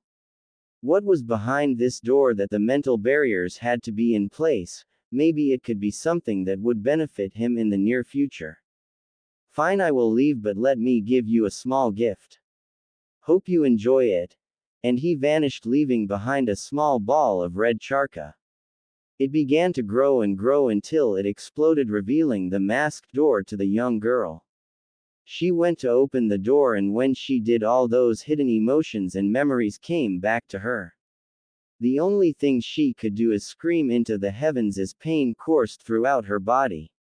Meanwhile, in the real world, Ino and Hinata were having a blast killing the lesser members of the group. That is until the top three came into the fight. They had used nature chakra to hold them both at bay. Badly beaten, Ino and Hinata were getting desperate. If something did not happen in the next couple of seconds, they would be dead. Their prayers were answered by the scream of the remaining female demon hunter. It was enough to distract the other three men as they looked at the girl with concern in their eyes. When this happened, Ino and Hinata escaped the chakra cage they were in. Kunara suddenly stopped screaming and fell to the ground unconscious. Naruto looked on with a sick grin on his face, and even though he did not show it, he was tired. Bringing forth the angel of life and death, and jumping into the subconscious of someone's mind and destroying it put a strain on his being. He decided that this would be perfect time to escape. "Well, this is fun and all, but I am a busy demon and don't have time to play right now. So I will take my leave," he said as he bowed, mocking the remaining demon hunters. "We will meet again and then we can all play." Then he chuckled as red chakra engulfed him and his followers. It was then that the team of Anbu had finally arrived. What they found would forever be engraved into their memories. Many corpses were littered all over the ground, some were savagely ripped apart and scattered. Others looked like husk drained of all body fluids, and from the look on their faces it was a slow process and they suffered until the end. What would forever be in their memories was a woman who was holding a child no older than 7. She was holding on what seemed to them was her son, but she had stabbed him in the heart as his face did not show the same pained one as his mother. This had meant that she had killed him before what had happened to her could affect him. The Anbu then went to look for Team 7 only to find one dead, brutally from what they can see, 2 of the survivors severely maimed and broken as one kept saying that, "It isn't true, you are dead," over and over. When they went to see if he had any injuries, they were startled to find that one of his eyes had been ripped from his head. Then when they went to see the female, they noticed that she had burn marks all over her face and arms, and from what they could find she would be in pain for the rest of her life. As they continued to look around in the carnage, they noticed that Jonin-sensei was nowhere to be found. They assumed that he was killed and dropped the search as they other matters to attend to. Taking the remaining team back to the village and give them the medical attention they needed. As they were about to leave, they had found 4 other survivors. They were on guard, thinking that they were the attackers and had come back to finish the job. After confronting the 4, they had been invited to come to Konoha and speak with the Hokage. They agreed, seeing that they needed to take the girl to a hospital and give her a full checkup and see what kind of damage the demon lord had inflicted on her. With that, the group picked up the injured and made the trip back to the village. Naruto was furious, no beyond furious, he had almost went into a blood rage. How dare these disgusting humans interfere with his plans? Disgusting peasants, how dare interfere with my goal? And to so much and touch my mates. I will make them pay. He yelled as he let out a huge amount of killer intent that it was actually killing the trees and animals around him. It was so much so that Ino and Hinata were on the ground in a submissive stance in fear of Naruto. When he noticed that his mates were scared of him, he let up the ki and placed his hands on both their cheeks in a loving manner that comforted them. I am sorry, my Himes, I did not mean to yell. You have nothing to fear, it is just infuriating to know that those monkeys could do such damage to us, he said as he pulled them both in a hug. After comforting and healing his mates, he turned to Kakashi as he was standing near a clearing looking in the direction of where his home once was. Kakashi, come here and receive my mark, Naruto said, breaking Kakashi out of his thoughts. Kakashi walked over to his new lord and bowed down in front of him. Kakashi, do you swear your loyalty to me and my empire? Naruto asked. I pledge my loyalty to you, Naruto-sama, and will in service to you until my death, or you have no use of me, he said as he thought of Rin and how soon she would be in her arms again. He had sold his soul to a demon, but he did not care. Very well. Now I impart you will my mark, but this mark will be different from the slavery ones I give. This mark will be the one of royalty given to those that have seen my favor, and even though when I was human you tried to kill me. You also saved me countless time, and for that I make you one of the lords of my court. Then Naruto made a couple of hand signs and his hand glowed purple instead of red. The then put his hand on Kakashi's right arm. After a couple of seconds the glowing went away and a purple fox was now imprinted on his arm. And as to our agreement, I promised you one soul. Who will it be, Kakashi? Who do you want me to bring forth? Kakashi did not have to think about it as he said. Please bring me Rin, the only woman I would ever love and was taken away from me. Very well, Naruto said as he pulled the stone that he just gotten. The stone then began to glow as Naruto put some of his chakra into it. Come forth to the land of the living, Rin. The ground opened up and a gate came forth. The gate slowly opened as a withered woman came forth, she slowly walked into the living plane. Kakashi could not believe what he was seeing, this was not the Rin that he remembered. This thing was more bone than anything, he felt that he was cheated and was about to say something before Naruto called to him. Kakashi, this is in fact the woman you once loved, but she has been dead for over 10 years, she needs Charka to regain her former self. You must give her some of your Charka, but I warn you, if you supply her with yours then both of you will become Charka vampires. The seal I gave you gives you immortality so you can't die, but if you don't feed then you become so weak that a genin could beat you. Are you sure you want this? Kakashi thought it over for a while. Did he really want this? Would he be ready to cross that line? What if Rin did not want this and hates him for it? Other questions came to his mind, but his question was answered when the woman spoke. Kakashi, is that you? She said in a raspy voice as if she had been yelling for a long time. It is you, please don't send me back there. It is horrible, it is worse than anything I thought hell would be like. Kakashi walked up to the withered woman and placed his hand on her face. Yes, he made the right choice. Rin, please take my chakra and be by my side for eternity as queen of vampires. Once this was said, Rin bit Kakashi's neck and began to suck the life force or chakra out of him. Once she had her fill, her body began to glow, before erupting into a blinding light. After the light vanished, gone was the withered woman. In her place was one of the most beautiful women Naruto had ever seen, not including his mates of course. She had pale white skin, with blood-red lips and two fang-like marks on her face. Her long black hair that looked like silk was neatly tied into a ponytail and reached to the small of her back. She was wearing a black kimono with red fangs all over them. The kimono itself did nothing to hide the body underneath, though not showing any skin, it did show off all her dangerous curves. Her eyes now had a blood-red hue to them, but she wasn't the only one who had changed. Kakashi had also went through a transformation, not a big one but some noticeable feature could be seen. His face was now blemish-free and the scar he once had was now gone. His Sharingan eye was now deactivated and his eyes were now the same color as his mate. His body seemed to fill out more and he became more agile. Ah, I see that you have changed also, Kakashi. Come, it's time to return to my village and plan our next move. Naruto said as he walked towards what was once Oto. Kakashi and Rin began to walk with Naruto. Now it's time to talk about what your roles will be. As I told Kakashi, you are now vampires, but instead of blood you drain the charka of your prey.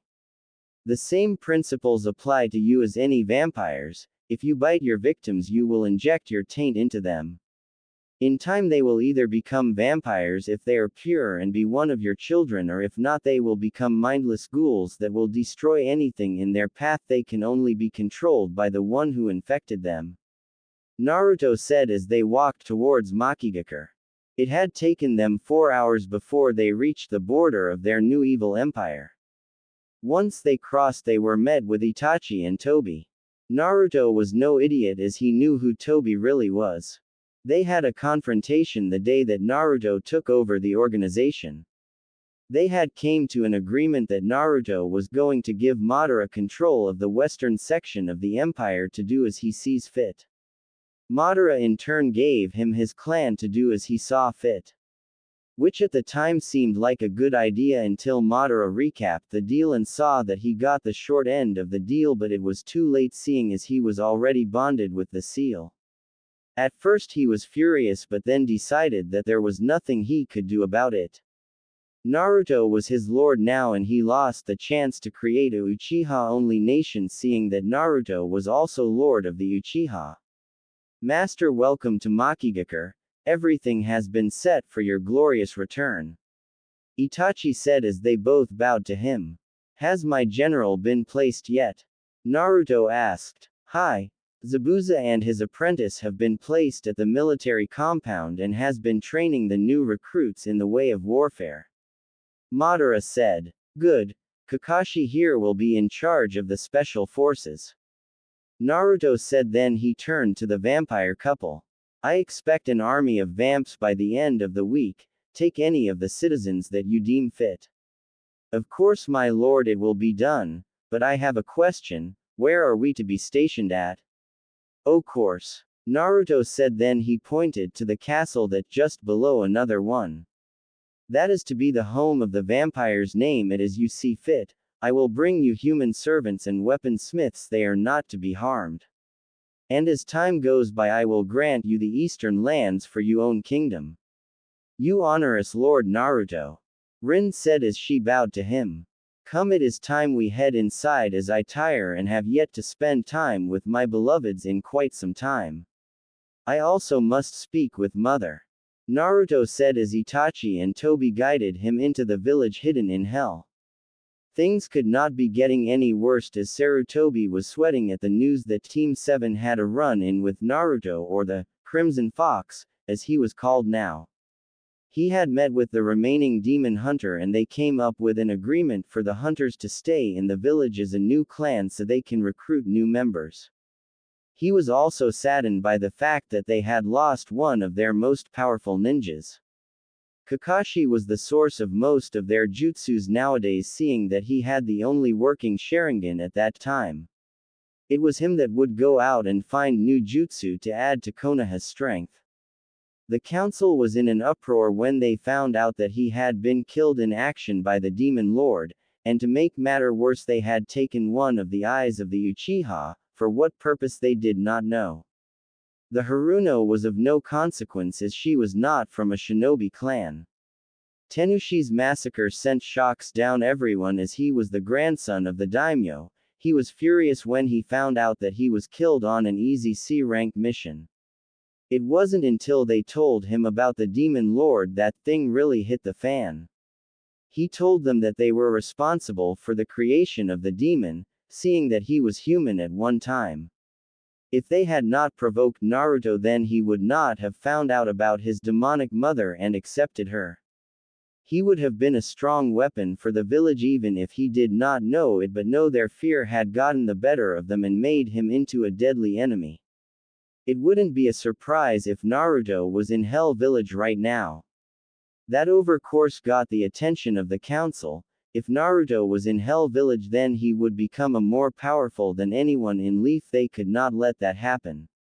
They had to find some way for Naruto to return to the Leaf, but how? The way that they treated him growing up, only an idiot would be foolish enough to come back to that. They knew that they could not attack him as it would bring his fury to the village early. No, the only thing that they could do is train the ninja so that when Naruto does come they would have a fighting chance. Another thing that the council had concerns about were assassination attempt on the third. If the old man was to die, then that would bring Naruto back to the village and they could not afford that right now, so they had made the Hokage stay in his office surrounded by highly trained Anbu around him at all times. They also restricted the amount of visitors he could have in one day. Even though the mood in the village was somber and quiet, fear was prominent in everyone. The only hope they had now was the arrival of the new clan. They had made a special class just for them. This class of ninja was the Demon Hunter Jonins. Many of the younger ninjas, mostly genins, joined their training regiment so that they could better fight the new evil threat of the village. Sasuke was sent to a mental ward after his attempted suicide after he was released from the hospital.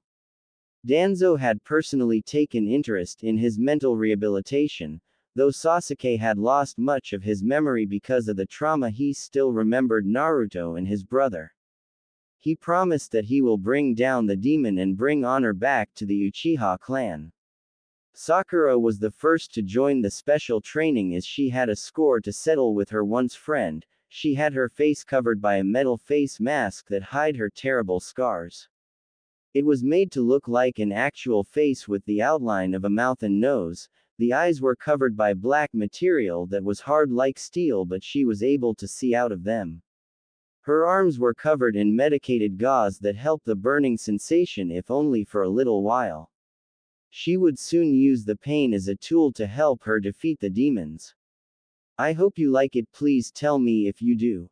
And if you do review, please tell what you like about it. Not good chapter, or update soon. Also, if you think another anime will go great with this FIC, tell me and I will do the research to find if I could work it in.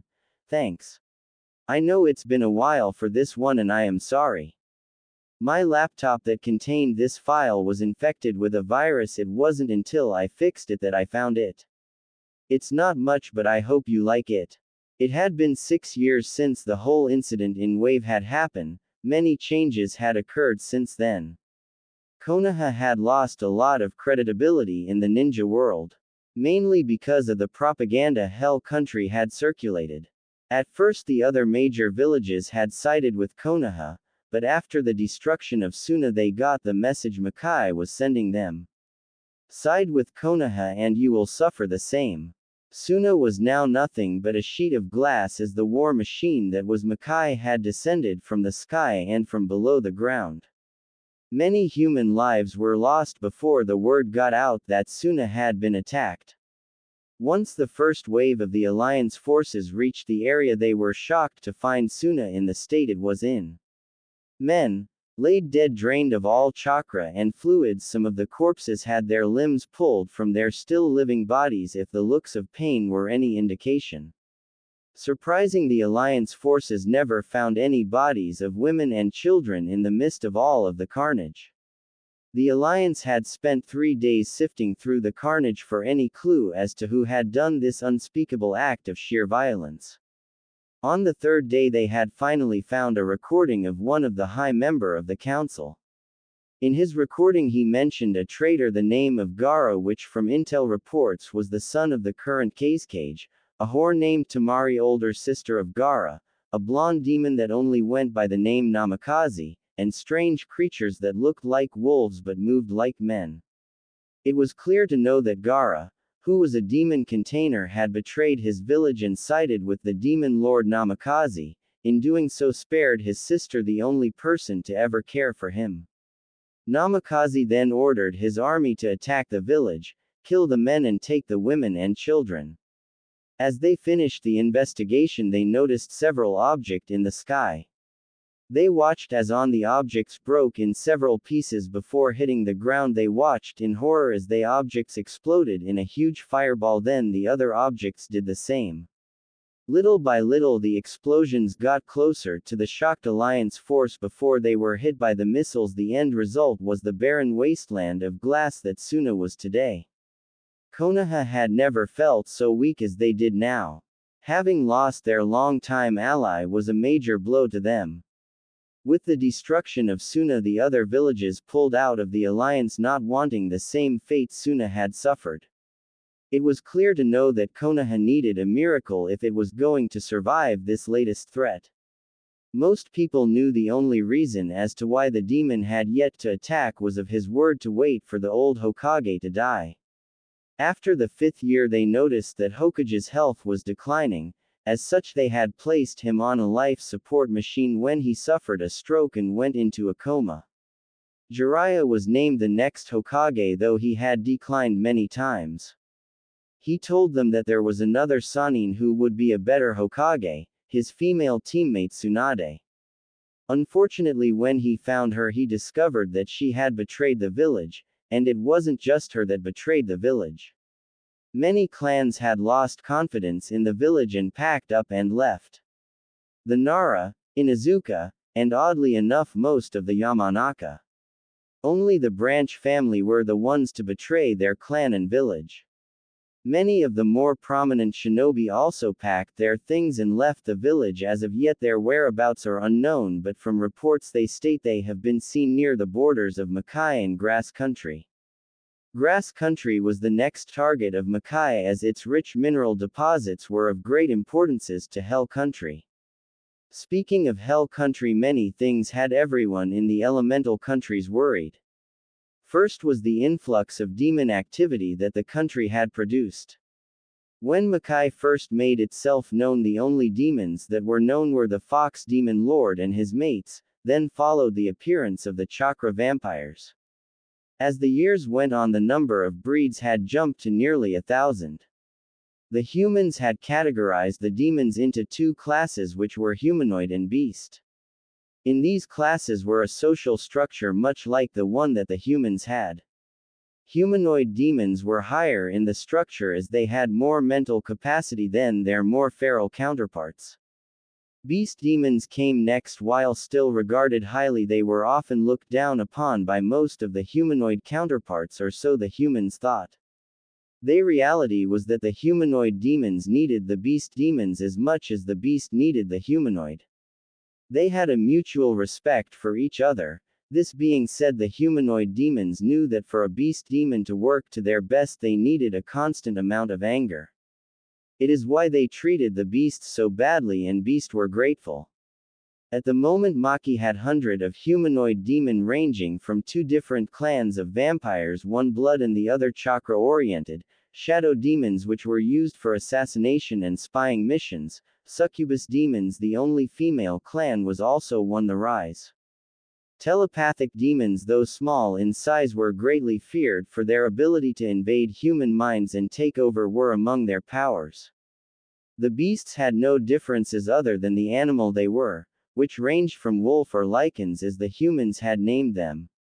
Others were the fox, bear, tiger, snake, dog, and salamander demons. What the humans did not know was the 3rd class, in which ruled the other 2, was the hybrid demons, meaning that they were a mixture of the humanoid and beast demon. They were perfect in every way as they had the intellect of the humanoids and the strength of the beasts. Though the smallest category of demons, they held most of the power of Maki. The royal family was part of this sect. In the main village of Maki at the highest point was a tower. Inside resided the lord of all the lands of Maki, demon lord Naruto Namikaze, once known as Naruto Uzumaki. 6 years had changed the once happy human boy into the demon he was today. Everything was going according to plan as he expanded his ever-growing empire. He was now a good 6 feet tall with broad shoulders and a body that made many females want to mate with him. His power had grown exponentially as he was finally complete. He was brought out of his musings as he heard the door open and the sound of small feet running towards him. "Daddy," a little girl said as she jumped into the waiting arms of her father. "Lucy-chan, what are you doing here? I thought you were at school," Naruto said as he looked at his oldest child and heiress to the Maki Empire. She was the daughter of Ino, his first mate, though both fox demons, being that Ino had possessed the telepathic bloodline from her family, had made her daughter a different demon altogether. The mixture of his and his mate genes had brought the next high-ranking demon clan named the Diaclonus demon. He knew that his daughter was going to be one of the most powerful demons in the world and he couldn't be prouder. She had an immense hatred for the human world and wanted nothing more than to kill every single human in the world with the exception of the humans of Makai. Only 5 years old, she had already shed the blood of hundreds of human young and old. She was Naruto's pride and joy. Even the other 6 sons and daughters that Naruto had, she was always by his side. "But Daddy, those teachers are so boring," Lucy pouted cutely. That made Naruto chuckle. "Besides, I wanted to be with Daddy." "I know, Lucy-chan, but you still need to go to school. What would your grandma say when she finds out you escaped your teacher again? You know what she did to the last tutor you had for letting you escape." "It doesn't matter, he was just a stupid human, he was not important. Besides, you know that Ba-chan likes Iruka-sensei too much to kill him even if his teachings are so boring," Lucy replied with a pout. Naruto laughed as he remembered his old sensei and his famous teachings. "I know his teaching can be a little dry, but it's for your own good. One day all of Makai will be yours and you need to be smart and strong, Lucy-chan," Naruto said as he picked up his daughter.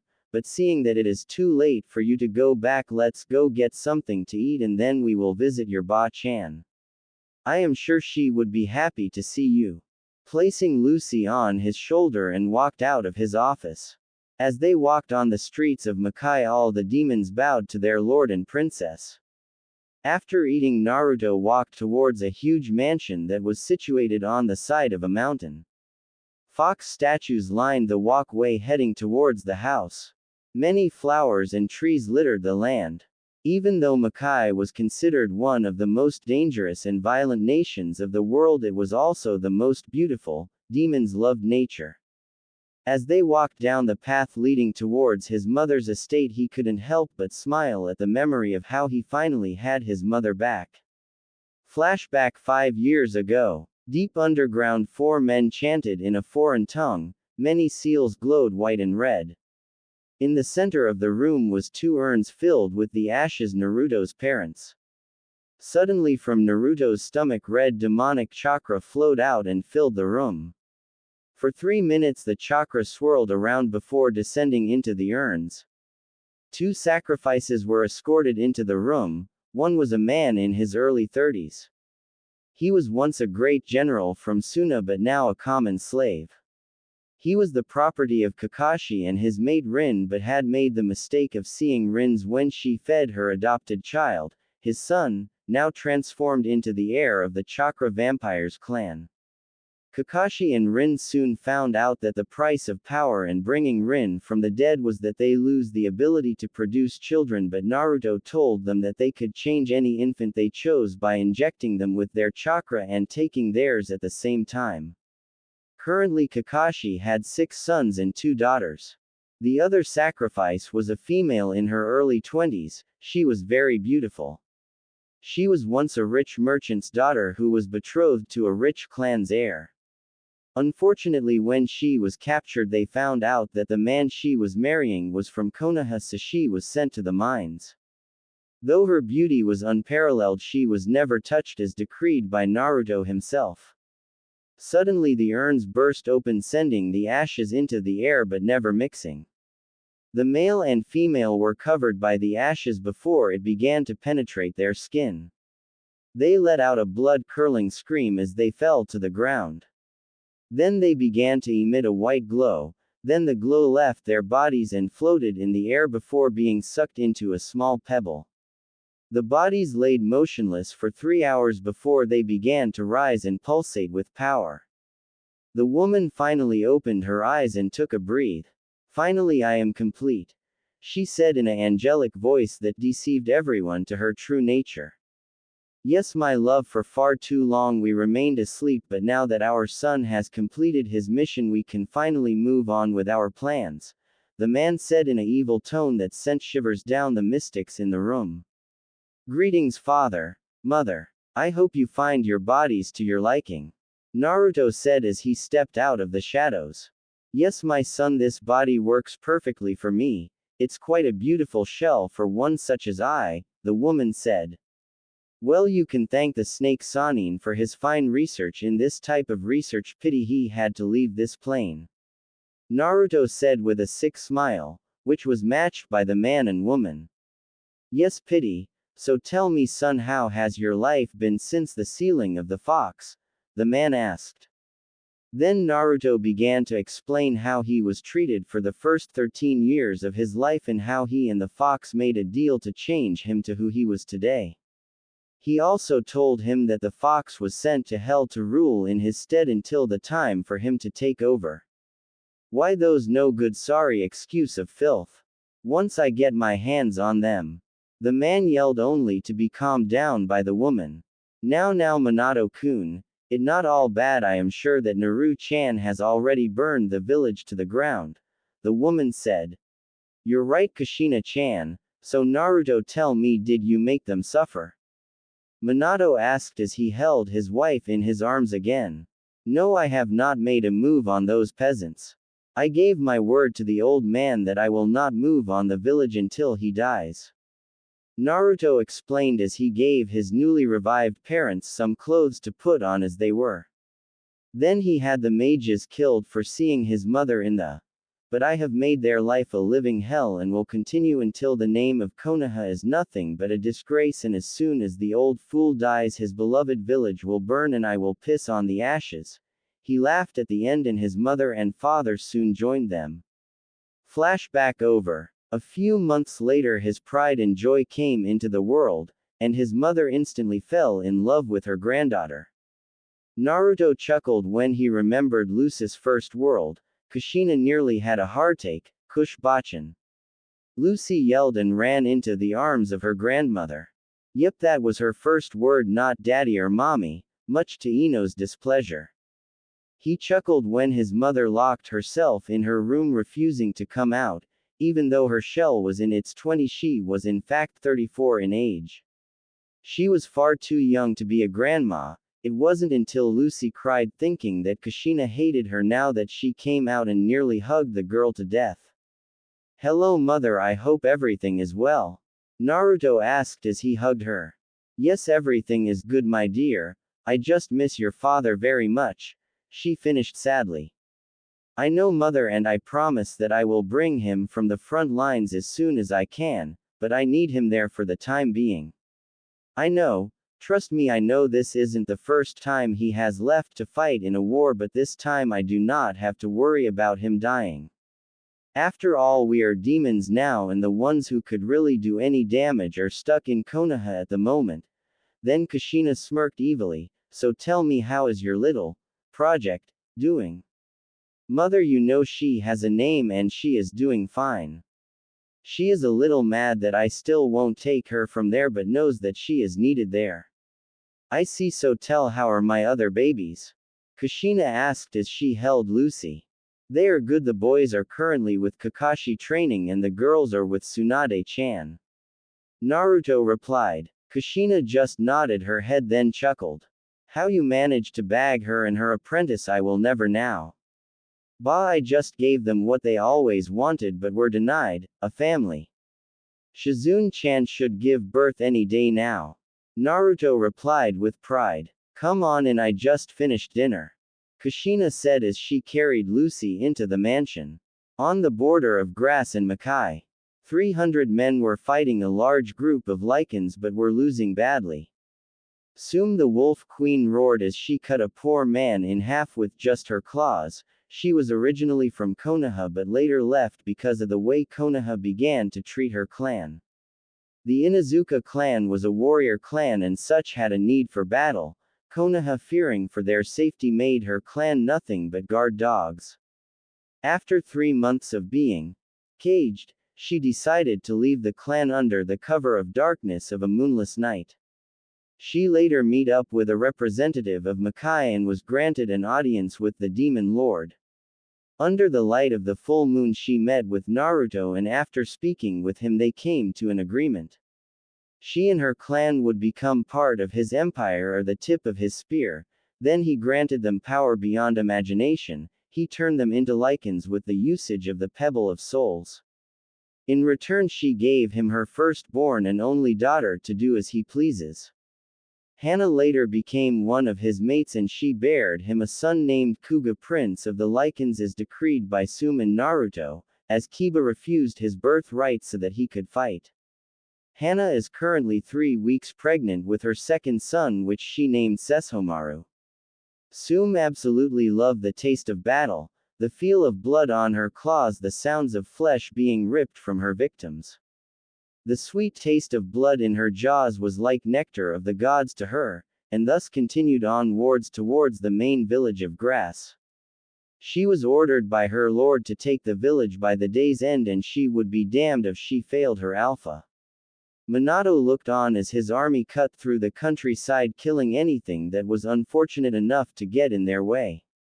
His son had ordered him to take over grass by month's end and time was almost up.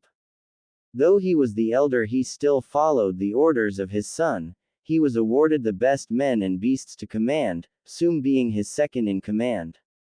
He smiled with he saw the flustered look on his bitch's face. Tonight he was going have a lot of fun with her. Later that day grass had fallen and had been claimed for Makai. The survivors were branded with the slave seal and sent to the mines to mine the precious metals for Makai. Minato sent a message to Naruto via Shadow Demon to inform him that grass was no more, before going to his tent where his bitch was waiting for him.